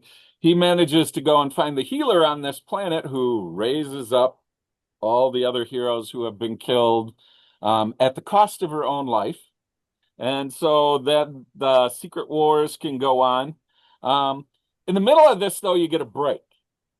Interestingly enough, Deadpool tells us another story. If you remember the Contest of Champions, the Grand Master and his opponent picked heroes and villains to square off. In this particular story, suddenly Deadpool sits up after they pick all their champions and goes, wait, some of us want to be a part of this too. And so they start another round, a second round for them. And the team of superheroes who are a part of this particular group is Rocket Racer, the Frog, Man-Hulk, Dupe, the Mystic with a rosy glow, the Pink Sphinx, and the Vile Tapeworm, and of course Howard the Duck with Deadpool. They become the Grandmasters team in this secondary contest of champions, which they go on to win. And what do they win? A participation trophy, which sends Deadpool into manic anger. And then we go back to the story of the Secret Wars. Remember Spider-Man and the Secret Wars, anyone? Yeah. He found this synthesizer machine. Well, so does Deadpool. Gets his own little special costume made by the machine. And I don't want to give a lot of stuff away. It's really great. If you've read, especially if you're a Secret Wars fan, it's great to see the Secret Wars from this different perspective. In fact, Deadpool, and there are some things, though, that struck me as this doesn't normally happen to Deadpool. Deadpool has a hookup with one of the Avengers, which is how does this happen in a Deadpool comic? And the comic ends with the heroes winning, as in the original Secret Wars, but Deadpool casts the wish. And you might expect something crazy, but actually the wish turns out to be something very special and very kind. And if you want to know what that is, then you have to read Deadpool, Secret Wars. Yeah. You always do a good job of setting it up and making us want to hear more, and then forcing us to read it. So I do commend you on that. So I think I did read that originally, but it's been a while, so I'll have to look to see if You I have to can go back. It's a great story. Good chance I bought them when they came out. Excellent. So yeah, during all of these reviews, we've definitely hit a lot of certain points of certain characters and stuff like that. But I was very happy to see the ones that Jim is bringing up next, because these are characters that Kirby often talked about. So what you got for us? This is a character that he told me about, about 6 years ago or so. It was in the days when COVID was new and we were going back to David's basement to pick up our comics one at a time, kind of thing. I had come out and Shelly had gone in, and Kirby was in the car, and he was telling me about what he was getting that day. And it was about, one of the books was a book about a character called Stabbity Bunny. And it just sounded so funny and so ridiculous. And I thought, yeah, I probably would like it, but I never did look into it. Because of different things, whatever, I just never ordered it.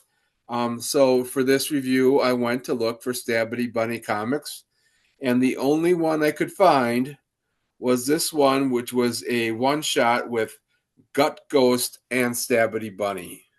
And they are both, like I said, terribly ridiculous characters. Let's see. There we go. All right. And this is such a silly, ridiculous story that it's so much fun. This character of Gut Ghost, I think, is just absolutely insanely ridiculous. He is like the traditional sheet ghost shape, but he has entrails hanging out the bottom that can be animated to become like tentacles to grab. He like sits down on the couch and his tentacles are put up like feet resting on the coffee table. But they are like the classic comedy duo, Gut Ghost being the straight man and Stabbity Bunny being the comedian, but he doesn't talk. He just does these weird nods and whatever, and Gut Ghost knows what he's talking about. They are apparently it seems like it might be an ongoing character, the Ravager of Worlds, who is a purple squirrel, who instead of a tail has many tentacles coming out the back end. And this Ravager of Worlds comes out of the television where Gut Ghost is watching a horror show, much like Elvira or one of these horror host shows. Yeah, Svengoolie.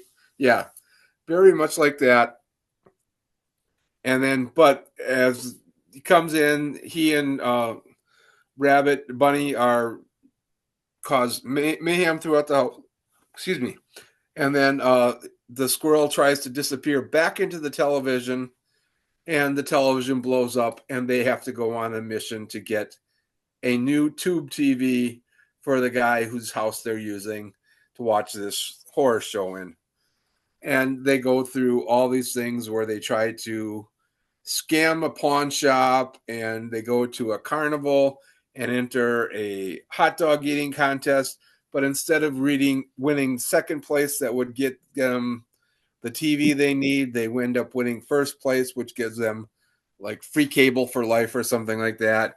And so they end up finally getting running into a appliance dealer who's delivering brand new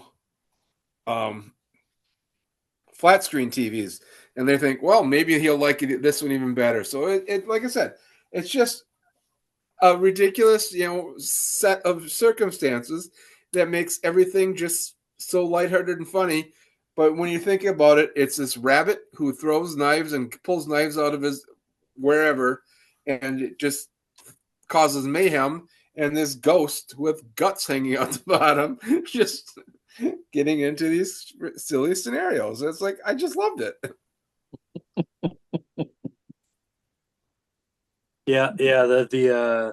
I know he has talked about the Gut Ghost one, and so it is kind of funny that the one you were searching for, Stabbity Bunny, also had Gut Ghost. So pretty good. Yeah, so it was fun. It's like, unfortunately, I could not find any more Stabbity Bunny digital comics. So Okay.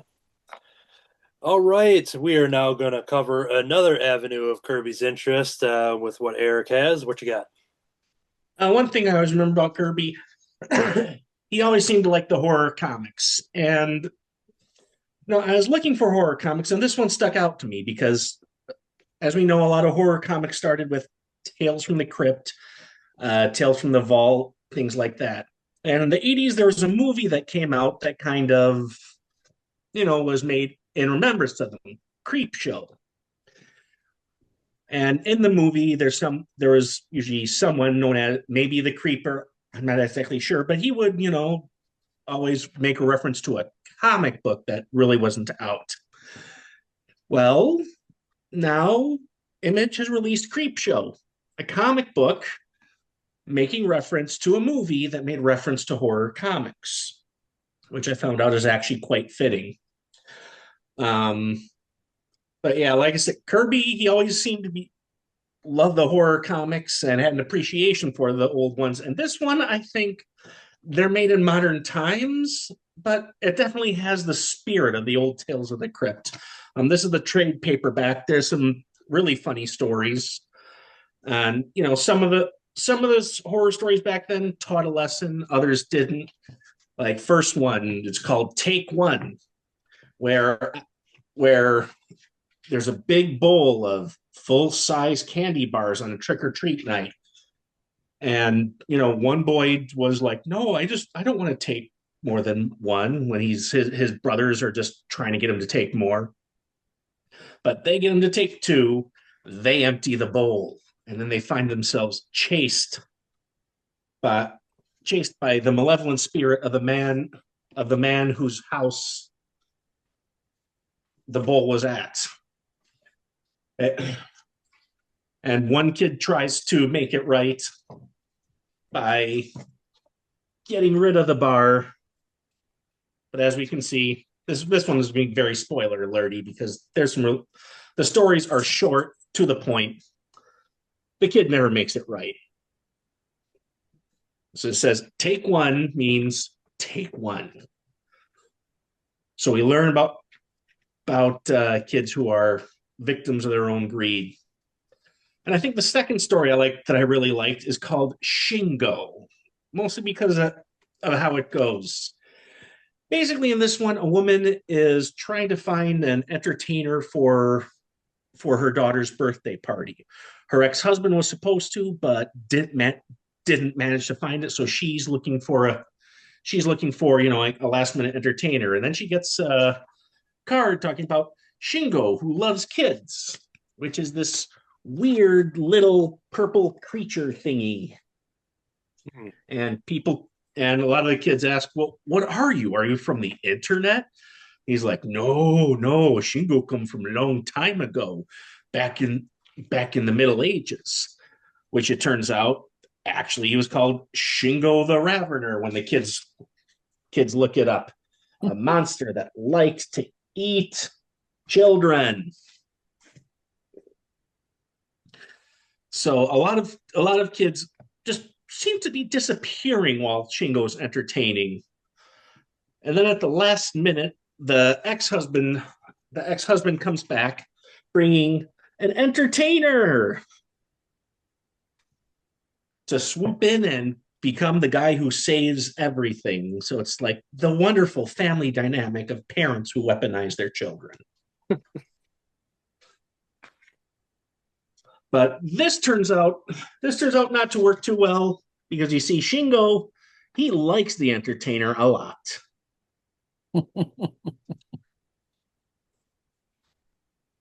But the little girl sees her friends, her parents, all these people eating. She ends up actually catching Shingo and brutally murders him, releasing all the victims. Now, one thing I liked about it was throughout this whole thing, it talked about how the parents were weaponizing their child's love, trying to, be the better parent, the one who cares the most.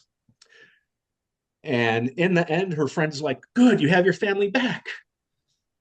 And the girl who had the party, she just starts going, "Mommy, Daddy, my birthday's ruined." And weaponizes her parents' weaponization against her to get more stuff, which I thought was actually very poetic. But yeah, there are a lot of different stories in here. Other ones where a woman who's a luchador, she gets unmasked and she has to get, what was it called? La Máscara de la Muerte, or Mask of Death, which was a cursed mask that her father wore but was never seen from again. Another one, which I'm glad that they did Creepshow in a modern era, because there's one called The Bridge, where it's an influencer who goes to a temple. She's told, "You need to be respectful there. Make sure you dress modestly." And, well, she's an influencer. Her world revolves around people looking at her. Let's just say it doesn't turn out too well. But yeah, looking at this, it's definitely in the vibe of the old horror comics. These were also like the kind that my dad had. He had a big collection of it. But then when the big horror comic scandal happened, I believe it was in the 50s or early 60s, his mother threw them all out. She was working for the Comics Code? Probably. But yeah, so like I said, Kirby always, when I think of Kirby, I definitely think of classic horror. And even though this itself is not classic, it definitely pays homage to it. And we can see why those stories were so entertaining way back then.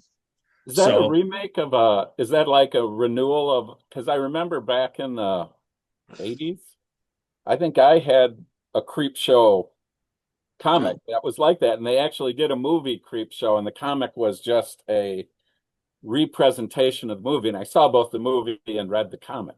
Well, I think the movies themselves had some writing. The movies themselves, I think, were written by Stephen King. Yep. And that's why in one of them, he actually has a cameo. In the other, he's the main character. Yeah. They have one where a guy is in a room because he's like germophobic. So he's got this apartment that is sealed off from everything outside, so nothing can get in. And suddenly it's swarmed over by cockroaches. And he's trying to stop the drains, but they're flowing into the apartment from everywhere, and he can't stop them from coming in. I could be wrong, but I think those comics were made to tie in with the movie. That movie, yeah, it was a movie tie-in, because I saw the movie before I bought the comic. Yeah, I saw them too. The high school actually had it in their library. I remember seeing that. Yeah. But yeah, this isn't a reissue of that. This is... No, I meant, is this an update of that same concept for a different generation? Well, I think so. Like I said, there never was an actual Creepshow thing that was made first. It was made after the movie. Right. This is where they actually make the comic, and it stands on its own stories, which is, it's a nice anthology series. And I think the beginning of this even has it has a foreword by Greg Nicotero, who's like, the Creepshow movies came back in the 80s, and now 40 years later, I finally get to hold the Creepshow comic in my hands. Okay. So I think this is the first time. Because I saw the original stuff. Yeah. Well, only see Creepshow 1 and 2. Don't see Creepshow 3. No, don't. Just don't. Yeah, over the last couple of years, the Creepshow comic book title, as well as Tales from the Crypt and other EC inspired, they have all their own different genres that have been really popular the last couple of years. So all of those horror anthologies and science fiction and crime and all that stuff is having a resurgence, new material. All right, good. All right, we are going to jump over to Damon because earlier we heard about some of the Man-Thing's origins before he even had his own comic book, but now Damon's going to talk about Man-Thing. What you got? Well, of course, I had to dig out for Kirby the Man-Thing pop because Kirby loved pops, and of course, you can't have Man-Thing without Swamp Thing. Yep. So I dug those both out for Kirby. Yeah, for Man-Thing, I have not read anything Man-Thing. I was able to snag the Man-Thing Omnibus because I'm an omnibus collector and love hardcovers books. However, I did not read issue 1 from this book because this book is probably one of the thickest omnibuses next to Sin City, and this is a pain to hold. So I left the wrapper on, but I had it in a different book, so that's what I read. I gotta say, I believe there's like 12 or 13 comics before Man-Thing #1, which is what Dr. Kirk's dad had read. And to be honest, before I jumped into Man-Thing #1, I wish I would have read them because I have no idea what I read. This is the cover to Man-Thing #1. #1, yep. Which came out in January of 1974. Yeah, it's 52 years old. It's older than me. And it's written by Steve Gerber, and I don't know any of these names. The artist is Val Myerick, and I'll just stop there because I'm going to butcher them all. But at any rate, I love the fact, like Dr. Kurt Stad had mentioned, that Howard the Duck's first appearance was in actually several Man-Things, including Man-Thing #1. In fact, on the very first page of Man-Thing #1, you can see Howard the Duck right there with him fighting some demons. And I love the old comics of this type, the 4 colors. I mean, Yeah, I think demons would be done a little differently today. But as someone who has not read a lot of comics from this time period, it was interesting to see the style. Story-wise, I have no idea what's going on here. It's called The Battle. I mean, it starts out, the scene is the construction camp on the edge of the swamp. You know, blah, blah, blah, blah, blah. There's all these cranes and dozers and demons, you know, because that's what you see in construction camps.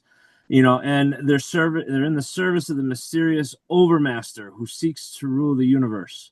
Those who stand against him are a barbarian prince, a disturbingly human duck, and the macabre Man-Thing. And this is but the prelude to the battle for the Palace of the Gods. And that is what Man-Thing #1 is, the battle for the Palace of the Gods. It starts off with all those I mentioned fighting demons in the service of the Overlord, and a mysterious wizard appears and brings them to a place called Theria. I'm not sure if I'm pronouncing that right. But in the process of them all going through the portals to this different realm, there's a surprise appearance. They're on 2 little panels, and I wouldn't have thought it to be in a Man-Thing way back then. But right here is a 2-panel appearance by Daredevil. And I believe they just call her the Widow, but I'm wondering if that is, in fact, like the Black Widow. Right. That's what it is. But they make a quick appearance and, you know, have a snappy line and come on through. And there, yeah, Anthony's got it.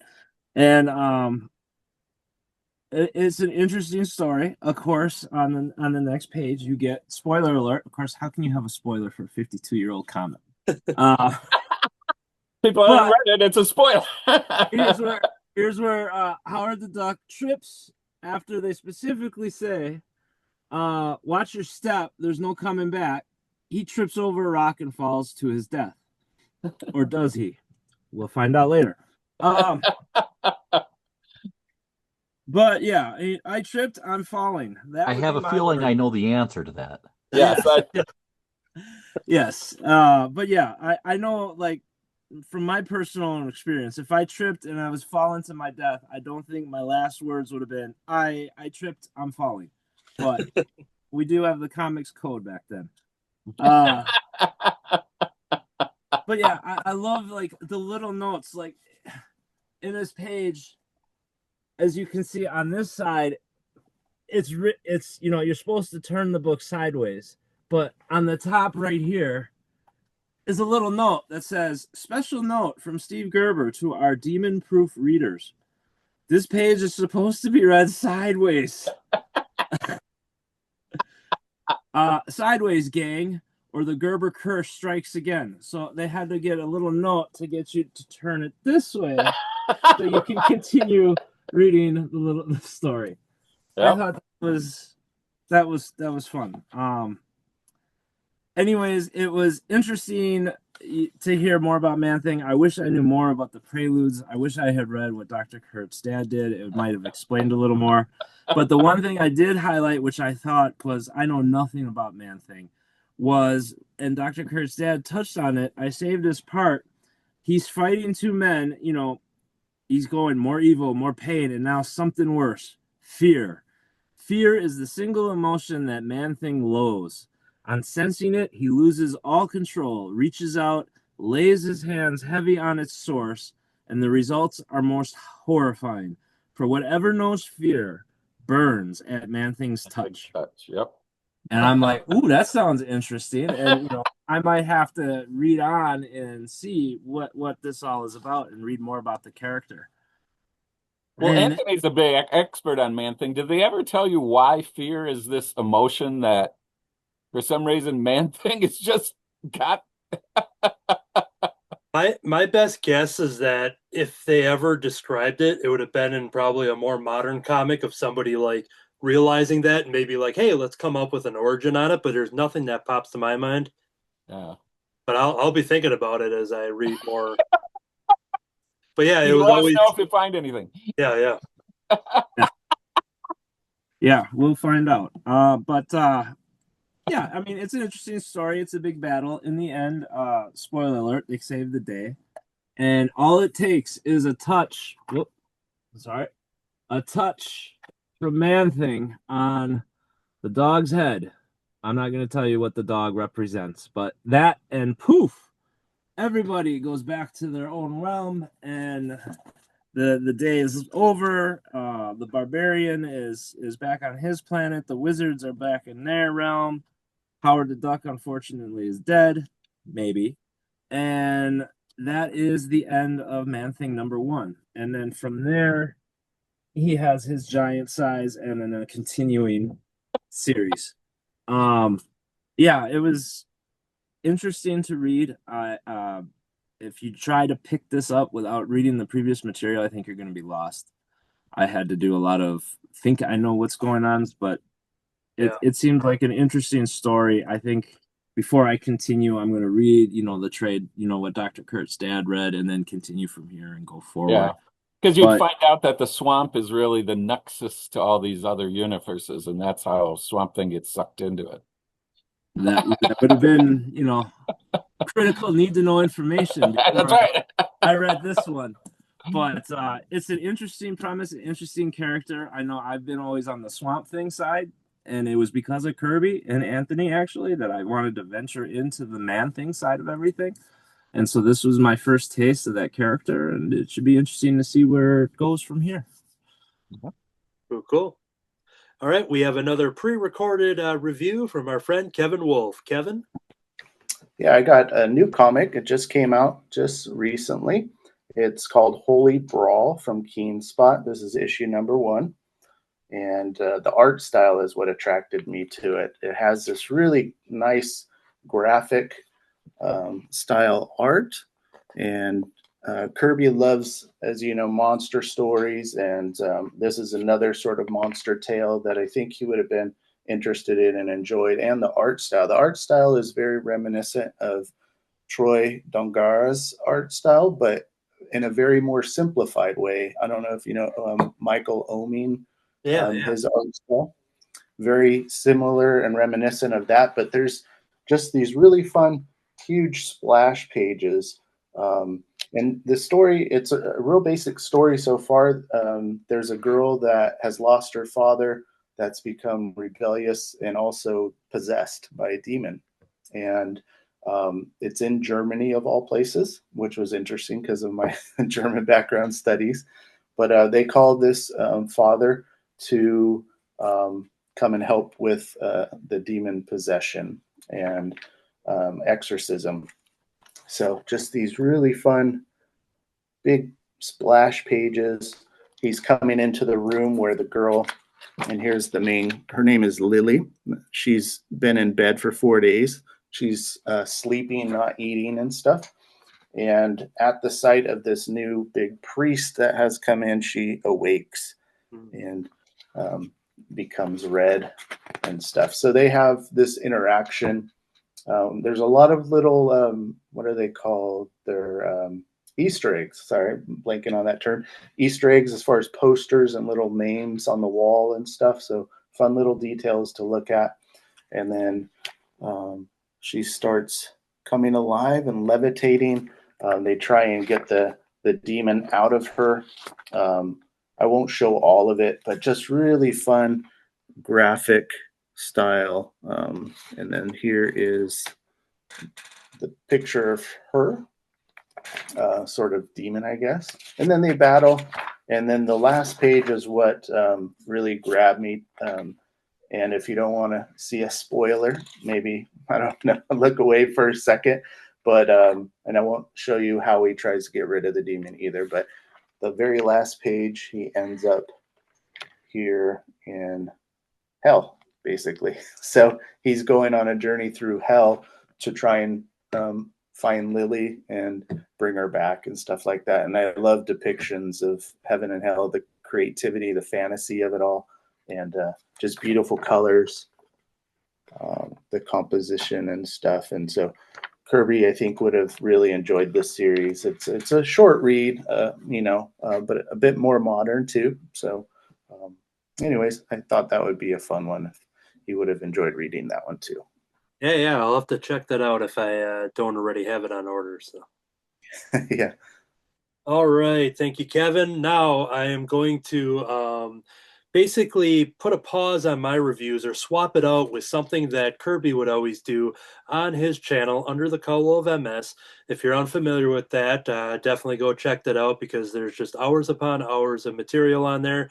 Kirby had that whole spin-off show to talk about living with MS and being a caretaker. And on there, he would do extra comic book reviews. He would, recap things that him and Shelley would get from the Comic Cons, as well as unpacking products, so getting Kickstarters and things like that. So in honor of Under the Cowl of MS, and we mentioned Ollie's at the beginning of the show, I got one of these Ollie's mystery packs that Kirby was addicted to, and I had never gotten one of these before, but basically for I think it's like $6 or something. Yep, for $6, there are 5 random comics, 2 of which you know what they are just based on the outsides there, but the ones in the middle I don't know. So in honor of Kirby, I have a mystery pack here, and I pre-cut it.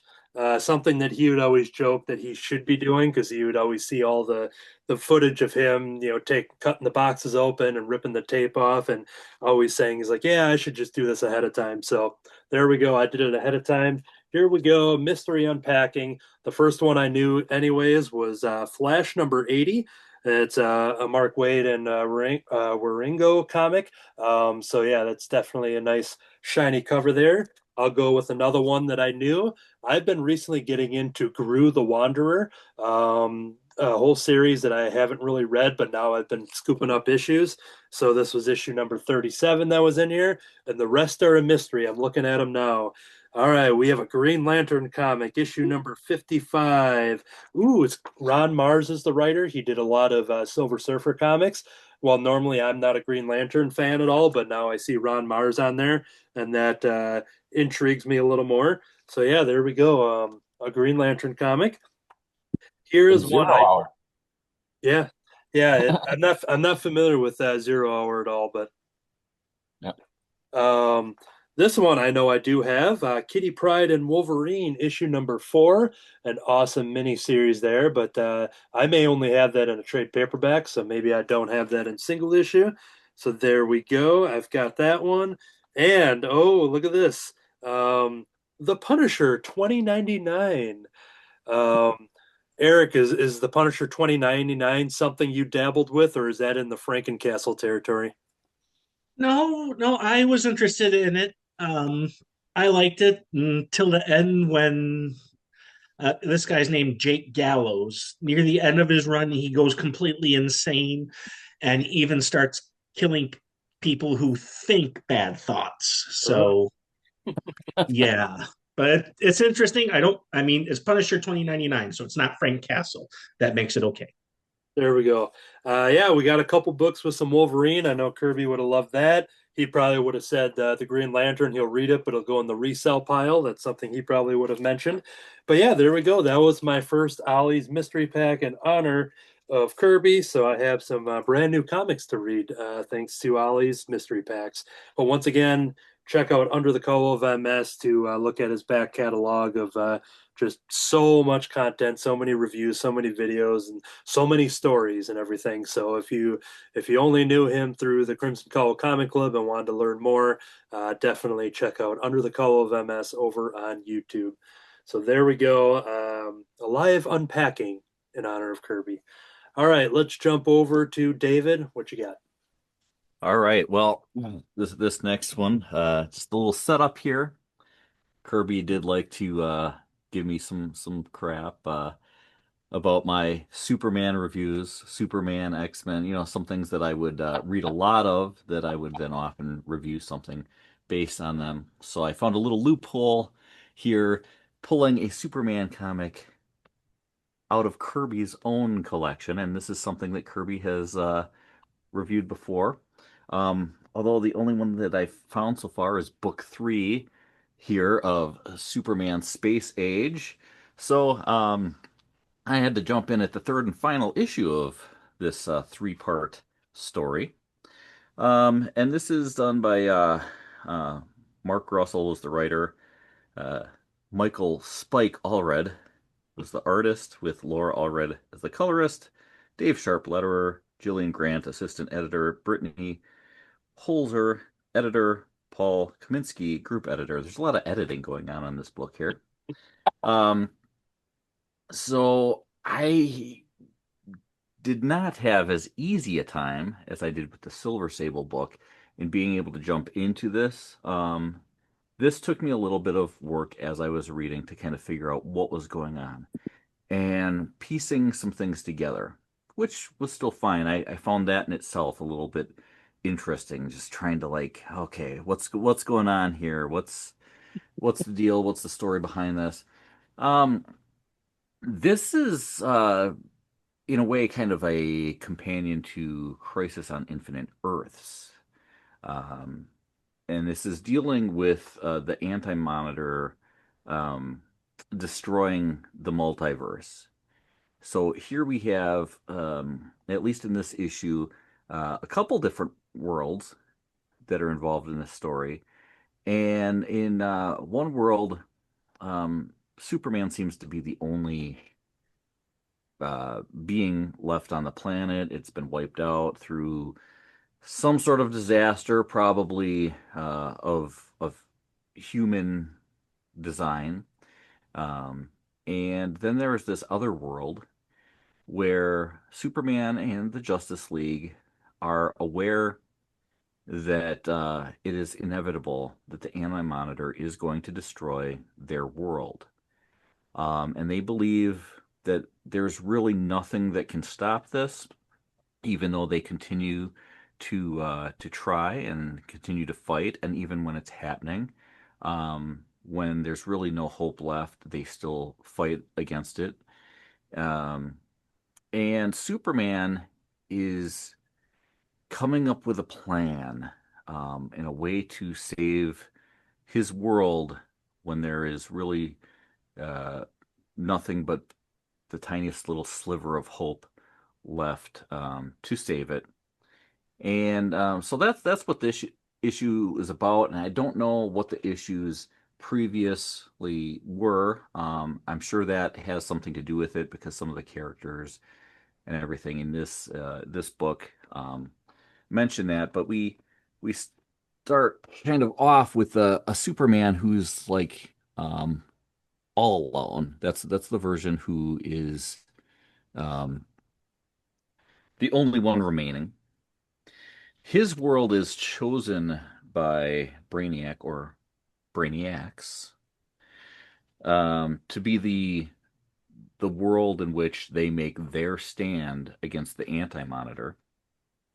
Um, and you've got the Justice League of a different world here, creating this new headquarters, and they're going into this knowing that the end is coming, but they're still like moving forward, and they're creating this new headquarters, and um, you know, kind of expanding their numbers and everything. And meanwhile, they're going off and they're doing their own things, um, trying to save their world. And as you can see, there's multiple versions of Brainiac, and they're all kind of working together. So I assume this is Brainiacs from other worlds, and we kind of bounce back and forth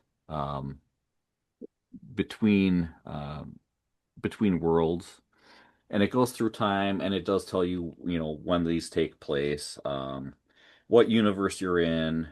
Um, what threw me off is that I wasn't sure, other than the design of some of the characters, I wasn't sure initially if this was meant to be like more of like the main DC universe or not. But after reading some of the things going on, I was able to surmise that no, this was in fact a different one. So I don't know if the main DC universe really shows up in this book at all, or if this is just truly the story of other worlds in the DC multiverse and how they dealt with um, what was going on with the crisis and the destruction of the multiverse. Um, but I thought it was an interesting way to go back and revisit something that was such a big story, and to be able to use characters and kind of do their own little thing with them, because they didn't have to stick to what is considered canon in the main DC universe. Um, Even though the characters did still feel like it, Superman felt like Superman, um, and did Superman kind of things. Um, Superman of the one universe interacts with a hologram of Jor-El. Um, he's married to Lois Lane. They have a son. So that was kind of similar to what what DC's main Superman would have been at the time. Um, but it was different, and you go through some things like the the loss of his adoptive father, and how that inspires his solution. What you find is his ultimate solution to the crisis that his world faces, and how he deals with it. Um, and it kind of reminds me a little bit of Star Trek, for any Star Trek fans. When in the movies they're discussing the Kobayashi Maru mission, and Captain Kirk tells Savick that he makes the comment about how you face death being as important as how you face life. And this is kind of dealing with that, how they're facing what they truly believe is the end of their universe, and how they push forward, and how they treat every day up until then as though it's just another day, and they just keep going. Um, so I found it to be a really interesting story in that way. There's a little side story going on with Batman as well, um, that they kind of collide. I mean, there's a purpose for it, which does affect the main story. Um, But yeah, I've got to go and find the rest of the story now because I want to go back and see how it all starts and what are the pieces that I missed and were my thoughts on what was going on true to what happened? Did I get it right? So it makes me want to hunt down the first two issues in this three-part book series. So I'll be on the hunt for those. If you like Mike Allred's art, this is Mike Allred art. You know, it's the pretty typical Allred stuff going on here, including the coloring, which is also Allred, albeit a different one. And yeah, I liked it. I liked the different take on it. I think it was interesting to do a book that's based on something else that happens, you know, with a different major storyline, but it's just kind of a different look at it. In this case, the look from a different universe completely. Um, so yeah, I enjoyed it, and I'm looking forward to finding those other two and reading it in its entirety, including the reread of this, just to see how all those pieces actually do go together. Yeah, we him and I both I think did individual reviews, or maybe his review was on his show. But you know, a lot of the interest that Kirby had, I have to admit that I was the culprit that would kind of give lead the character in the series over in his direction. Michael Allred and Laura Allred being some of those creators and series with Madman. And so while Superman wouldn't be a book, as he said, that Kirby would really be that interested in, but when it's done through the lens of Michael Allred and his art and everything. So yeah. All right, we are going to jump over to Katie. What you got for us? All right, so my last review this week is Man Thing, Those Who Know Fear. This is by R.L. Stine, with the art being done by Herman Peralta, colors by Rochelle Rosenberg, and letters by VC's Trannis Lanham and Joe Sabino. So I had never read Man Thing. I did not know what I was getting into, other than that he's different than Swamp Thing. This, with R.L. Stine, I was assuming it was going to be a horror, and there's certainly a lot of gothic horror, but I gotta tell you, this felt like a tragedy. This poor guy, everything in his life just goes wrong. So the book starts out, he is working on a movie set in Berkeley, California, and he gets fired because, well, the audiences think he's too scary, and the studio thinks he's too expensive, and he smells kind of weird. And so he says, well, can you at least buy me a plane ticket back to the swamp? They said, no, sorry, the plane's busy. You'll have to get there on your own, but we'll validate your parking. So anyway, this poor guy goes back to the swamp, and things just aren't quite right. There's people and places that don't make sense. Like there's a whole bunch of ravens and crows in the swamp, and bats out during the daytime, and giant Burmese pythons. Well, it gets even weirder when Man-Thing is seeing, an old girlfriend who betrayed him, and friends from college and his research lab, and a lot of motifs with with giant snakes and pythons. And later on in the book, we find out that's because, well, the pythons are invasive to the Everglades, and somebody dumped them where they shouldn't be, and it caused a whole lot of chaos, which is sort of the theme in this book. So anyway, all these weird things keep happening. And Man-Thing goes deep into the swamp looking for a character called the Old Father, which I thought was going to be Odin the All-Father, but it turns out they're separate characters.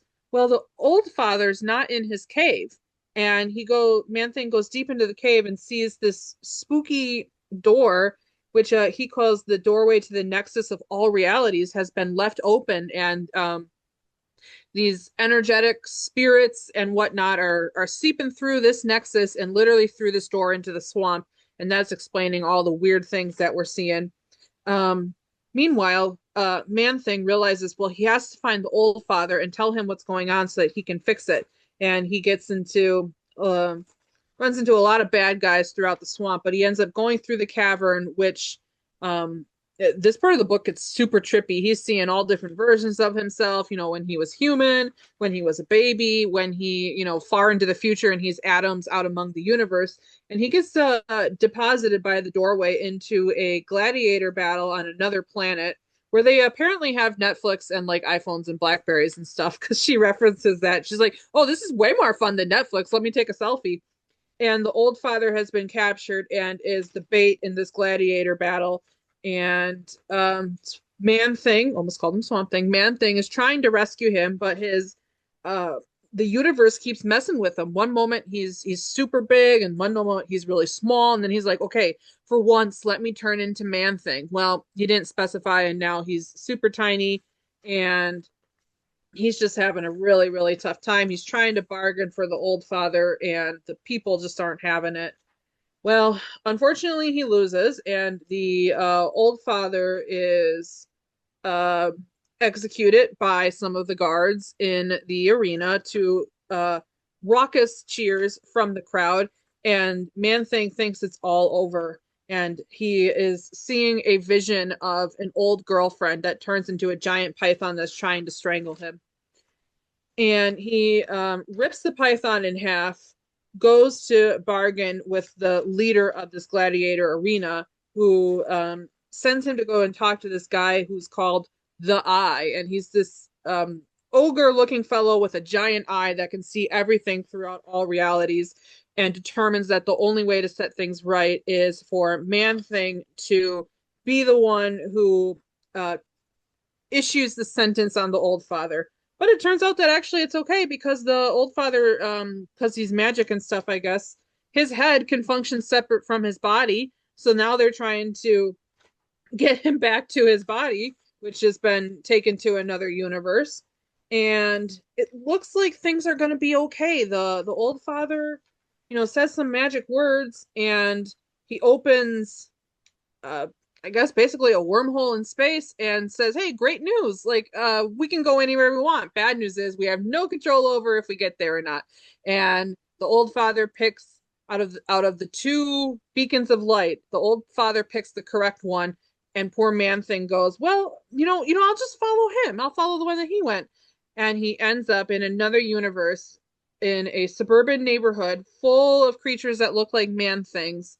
And I thought, okay, finally good. He's with his own kind. He's where he belongs, where he's supposed to be. And these man things are so terrible to him. They're like, you're ugly. Like, there go the property values. You smell weird. And this poor guy is stranded in another universe. I'm like, oh man.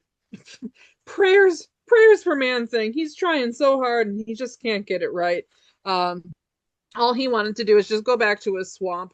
And then there's about 4 or 5 kind of vignettes written by R.L. Stine, not exclusive to Man Thing, but different horror little themes, and they all have a pretty strong lesson. And I really liked that. So I thought the art in this book really stood out. It's dark, it's broody, it's moody. There's a lot of great line work and color details. Not knowing a lot about the character, just reading this, I was like, well, this is pretty trippy. This is kind of far out here.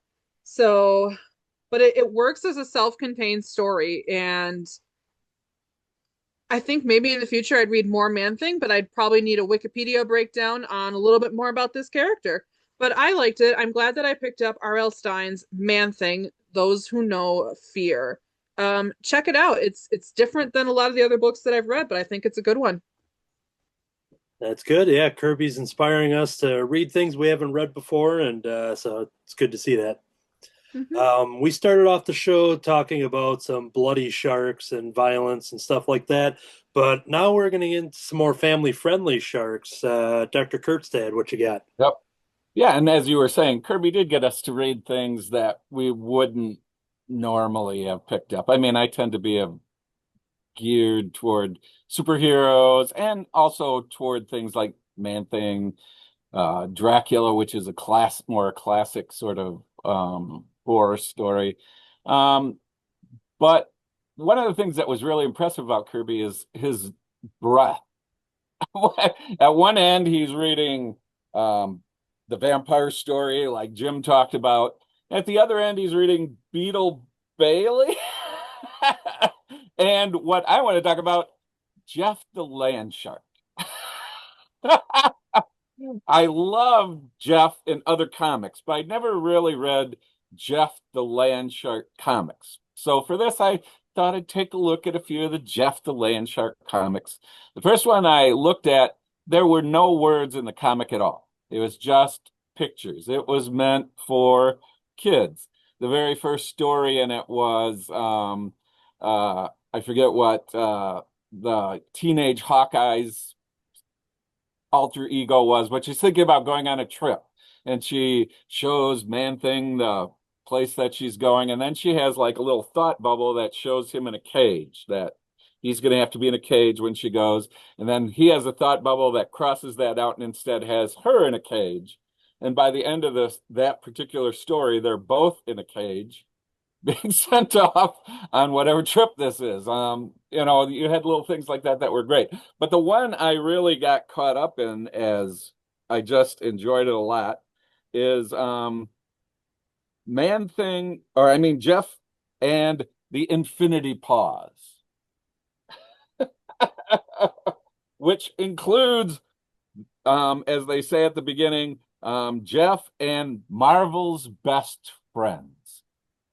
Now I'm going to quiz the panel here. Who would you think would be in this with Jeff if we're talking about Marvel's best friends?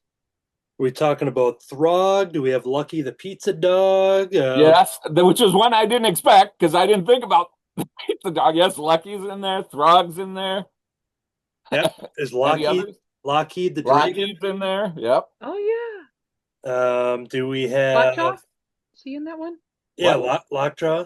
Lockjaw's in it. Yes. Doctor Strange's dog. Yep. Bats. Bats. Oh, I love bats. Yeah.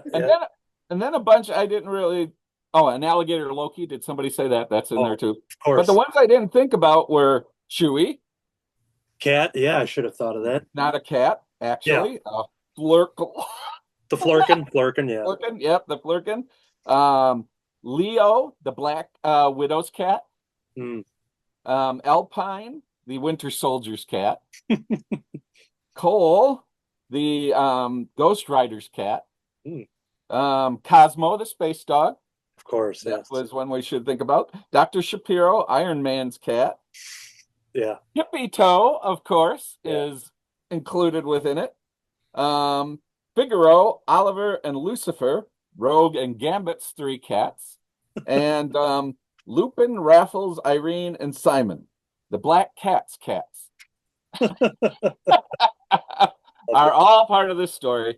The story has them getting the Space Stone from the Infinity Gems, and they are now off and running to all kinds of places throughout this story, which is just fascinating. Where all the places they go, they end up in Iron Man's lab. They end up with the Hulk, who totally loses it with all these animals running around.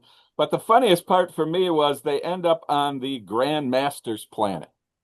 And he has a little contest now pitting all the animals of the universe to get the Infinity Stones, which somehow the Grand Master has gotten a hold of. And so all the animals are called in to be a part of this particular thing because they have teleported here. And he's kind of giving this long speech, and we hear the animals hearing blah, blah, blah, blah, blah, blah, blah, blah, blah, blah, blah, blah, blah, blah. Alligator Loki is looking like, oh my God, what is going on here? And going on. And by the time they're getting ready to start the contest, all of the animals are asleep. Grandmaster has to get them up, get them going on the contest. They race around this track. First of all, he grabs Throg because it's unfair and just turns him into a frog because it's unfair for Throg to be running around as Throg, and then sends them off on the race. And then they have another contest. The judges, by the way, of these contests that are going on are Howard the Duck. We're back to Howard the Duck again. Beta Ray Bill, and from the Guardians of the Galaxy. Rocket. Nope. The Destructor. Drax. Drax is the other judge, and they're all kind of watching. And finally, the final thing is a big talent contest Oh to yeah. see who's going to take it. So you have Alligator Loki cutting Frog in half. That's his thing, and you get some claps for that. You have Tippy Toes riding a bike through a flaming circle. Get some applause for that. You have Lockjaw juggling the other pets. And finally we come up to Landshark There he is. standing in front of the microphone.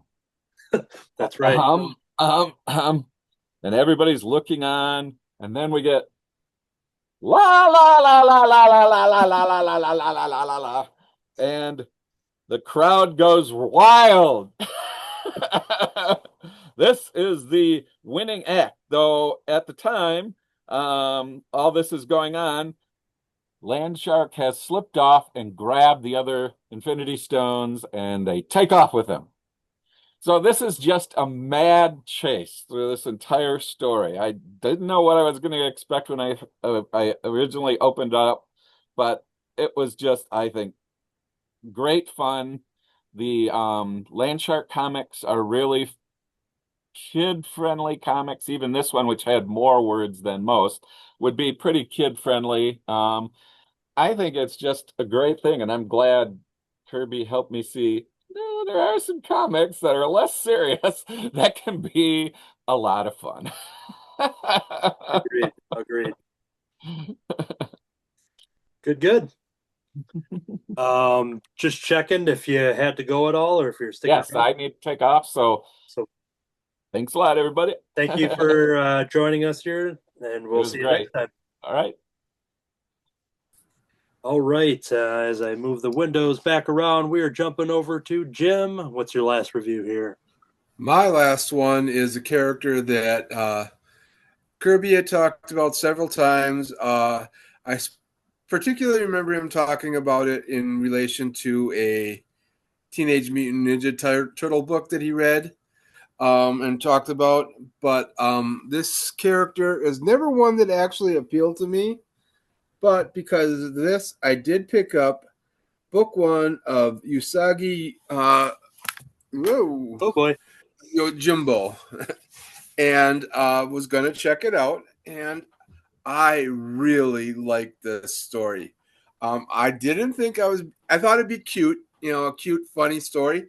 Other than the fact that every character is an animal, it is a very much just like historical Japanese samurai story set in the Shogun period. And it's a great story. Or there is an overriding story, but it is a great set of stories about this Ronin character. And I loved it. I'm going to check out more of these collected works. This is the first one that goes from the creation of the character through like the first, I don't know, like 7 or 8 books, that were written about it. And I mean, yeah, it's like I said, other than the fact that it's cartoony animals, which I think probably makes a more historical set story approachable by more people. It is a great historical setting for a comic. The stories, it seemed like I was watching an old Japanese movie, about ninjas and samurai, but in English that I could read easily and didn't have to. And then after like a while, you kind of forget that you're looking at animals on the page. So that's the impression I got, and I loved it. And it's like, and I generally am not a big fan of black and white comics, but this one again did not bother me. It's the art is fitting to the story, I think. So Usagi Yojimbo, character that I am definitely going to check out more of thanks to Kirby. I don't know why I kind of like just having I I also have this kind of prejudice against rabbit characters. Oh, I when I was a kid, I was reading Star Wars, and there was a green Oh. rabbit character in the comics that I thought was just utterly ridiculous. Kind of turned me off to rabbit characters in general. But I'm gonna make a note real quick for my next comic book. Rabbits. Okay, go ahead. okay, good. Yeah, so I'm sorry that I resisted reading this character for like so many years. Got more catch up to do now. Thanks. Yeah, and a lot of those original Ninja Turtles and stuff too are all, typically like grown-up comics, just the kind of the violence and the stories and stuff, they would become more popular through the animated series and thinking that it was more, specifically for kids, but going back to Usagi and the original Turtles, yeah, that stuff was really rooted in gritty storytelling that was kind of, I assume, kind of birthed out of the fandom of like the Frank Miller Batmans and like all that stuff in the 80s and not Sin City, Watchmen and stuff like that. And so yeah, cool. I did think it was cute that like where there are animals, particularly wild animals, they're all these little like dinosaur looking lizards. They're cute little things that are running around in the side, but yeah. Good. And I do have to go as well, so all right. I will see you all later. Thank you for showing up. It's good seeing you. Good. All right. We're down to 2 more reviews. And we are going to jump over to Eric. What's your last one here? One thing I always knew about Kirby, he liked goofy crossovers sometimes. Some characters weren't always the goofiest. And again, keeping in line with horror, one thing I always had this feeling he liked Svengoolie. And you can't like Svengoolie if you don't like Elvira. So a comic I have here, I saw it and I'm like, this is something I think Kirby might like. 100%. Harley Quinn and Elvira. Very interesting comic, and I think the beginning of it sets the tone for the whole story. It starts out, Harley's in bed with her animals, including Bernie the talking beaver. She goes downstairs to get a package. She mysteriously falls down a bunch of other stairs, ends up in front of some Cub Scouts. She chases them to yell at them. Her shirt gets caught in the train door. Train door pulls her, flings her to Carnegie Hall somehow, where, she's got her girls out, and it turns out to be a dream. But you know what? The weirdness of it sets the tone, and it is perfect. Because she's trying to analyze that dream, and she's like, what I really want to do is have a party.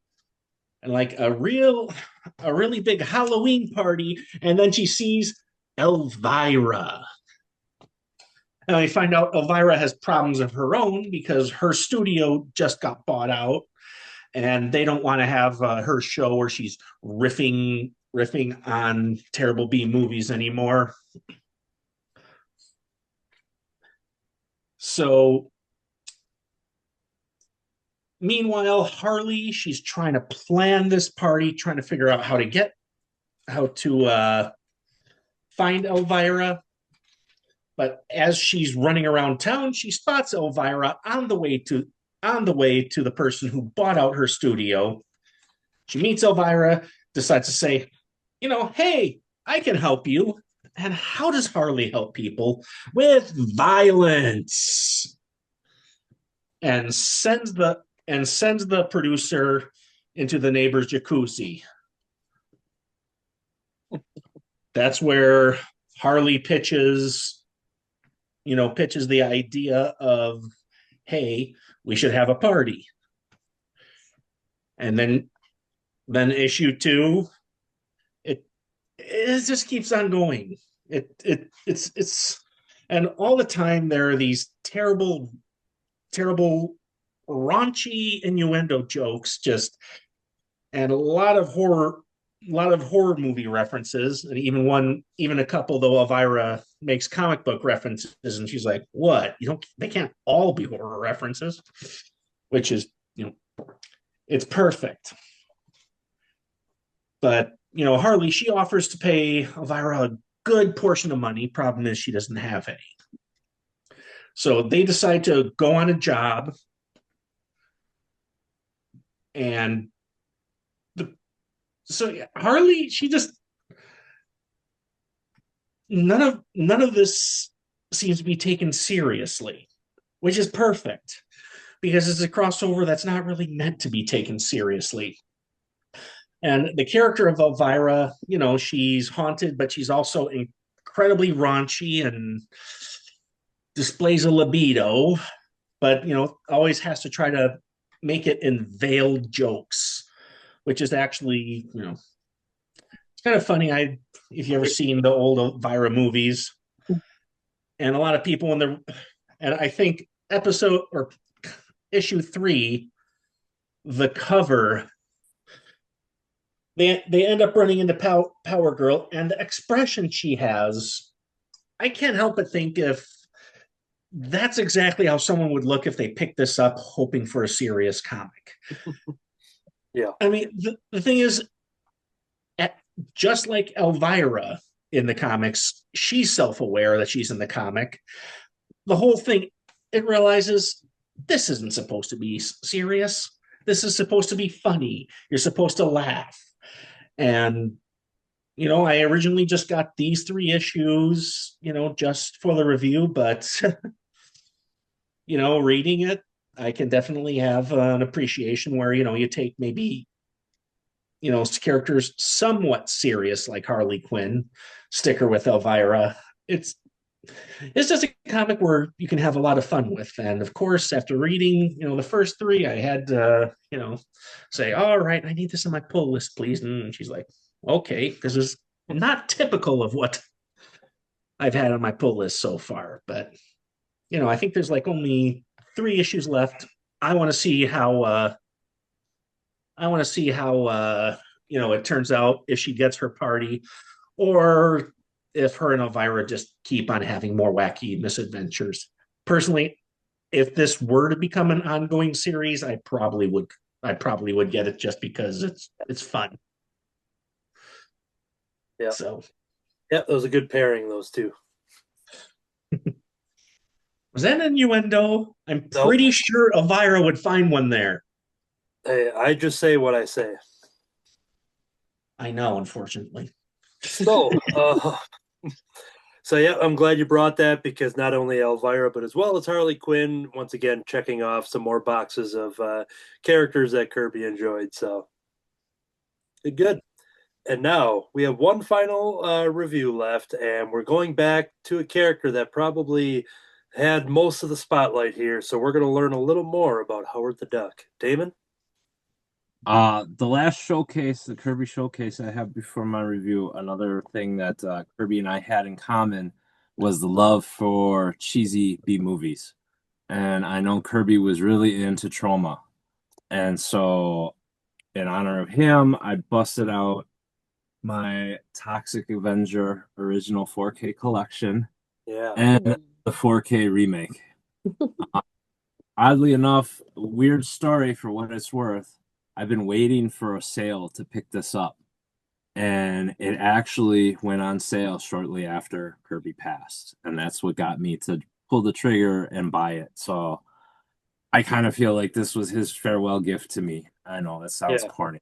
That's how I see it. I've been waiting 2 years for it to go on sale, and it finally went on sale like the day after, and that's believe it. But for what it's worth. But yes, on to the 50th anniversary on January 1976, Howard the Duck #1 came out. And so what I have here is, oddly enough, my very first omnibus that I ever bought was the Howard the Duck omnibus. It's has his first appearances were like Dr. Kirk said, an adventure into fear, and then Man Thing #1, And then there were 2 giant-sized Man-Things, and then on January 1st, 1976, the very first issue of Howard the Duck came out. And it's got Howard the Duck and the very first image of Beverly Switzer on the cover. And there's the cover image of Howard the Duck #1. Oddly enough, my first intro to Howard the Duck was the movie in 1986, which I actually saw in theaters. And has been as a kid, you fall in love with stupid movies, and that was just one of them that I always, had a guilty pleasure for. And so I'm still a fan of it today. So yes, that is the first image of Leah Thompson's character, which I kind of had a crush on when I was a kid. There's Beverly right there. So going forward, oddly enough, this is a dark story. I did not read the 2 giant-sized Man-Things, so my last reading of Howard the Duck before this was him falling to his death in Man-Thing #1. And this starts with him on the Cuyahoga outside of Cleveland going to kill himself. He wants to commit suicide. I'm like, ooh, that's kind of dark. Yeah. But along the way, he's going down the Cuyahoga. He sees this dark tower, and he starts climbing it only to find that it's made of old plastic credit cards. And his goal is to climb to the top of this tower because it'd be high enough for him to jump off. And towards the top, he crawls into a window, and there is the very first panel of Beverly, chained in a barbarian costume. She's like a barbarian woman chained up in this tower. He had crawled through the window of a evil wizard accountant, is what he's called. His name is Prorata. He wants to be the chief accountant of the universe. And I'm like, what am I reading? But it gets better. So there is the image of Prorata, the chief accountant, the evil baddie in this story. And so Howard accidentally frees the girl and kills the main barbarian that this chief accountant was going to send through a gateway to a different universe to grab a key that will go into the cosmic calculator and allow him to take control of the universe. Of course. Like all good stories. And so Howard the Duck and this woman have to go, and in the course of their journeys, there is animals and creatures, and of course Howard's smirk, comebacks and stuff. And like here is a nice panel with him facing stone giants, giant birds, the usual, trying to kill him as they're on this adventure to try and get this key so they can go back home. Throughout this, there is actually a surprise encounter by someone you wouldn't think to be in the Howard the Duck. I saw the cover, so I think I know who it is. And I lost my page. Why would that happen? I have bookmarks for a reason. Here we go. JJJ sends Peter Parker from the Daily Bugle to Cleveland, Ohio to investigate the rumors of a talking duck. Cleveland. Is Peter Parker in 1976. And then, sure enough, later in this issue, you get none other than Spider-Man traveling by chopper. Oh, coincidence. Yeah. Hanging from his chopper to travel in to try and fight the evil badness and save the day. And of course, the end of the story, spoiler alert, but again, it's 50 years old. The big baddie is hanging on a cliff. Spider-Man saves the key from getting in his clutches, and Howard the Duck decides, well, I was going to kill myself anyway, so why not push and use my weight to push him off the cliff? And so here they are plummeting to their fiery doom, but at the last second, whoosh, some webbing comes down and catches the duck from his fate. And at that point, that is when Howard the Duck decides, life might be worth living, and he decides to go on with his merry adventures with Beverly, saying goodbye to Spider-Man and this dark castle on the Cuyahoga River. And that is the end of Howard the Duck #1. Pretty dark, I must say. Not very much, not like the 86 movie. But it sets up a very interesting story. And on a side note, this has got to be the strangest villain I ever heard of. But right on the cover of issue #2 is the deadly Space Turnip. Dun, dun, dun. Yeah, I know. Of course. It even says on the end of episode 1, next, the star spawn threat of the deadly Space Turnip. Be here. So that is the tagline for the setup for issue #2. So I'm sure it will be interesting. And of course, the cover of the Omnibus has, Howard and Bev and then a man thing. So who knows what more appearances might be. And then the back of the Omnibus has him in his duck suit, which was on the cover of David's Omnibus. And so that was the very first issue, Howard the Duck #1 from 1976. That started it off after we waited 2 years to find out if he lived or died after that fateful plunge and thing #1. Left us in suspense. Yeah. Good.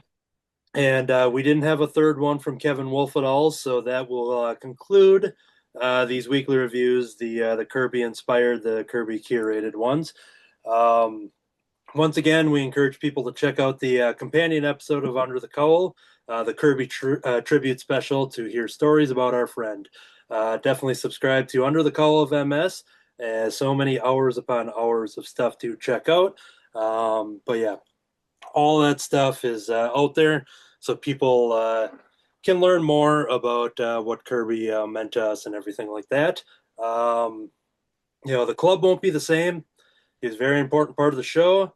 Every member of the club is. We love and miss you, Kirby, but we'll continue to read comics in your memory. And that is going to do it for this episode of the Crimson Cowl Comic Club. This entire time, I've been Kirby. I've been Kirby. I've been Kirby. I've been Kirby. I've been Kirby. I've been Kirby. I've been Kirby. And I've been Kirby. Everybody take care, and we will talk to you again soon. Thanks. Bye.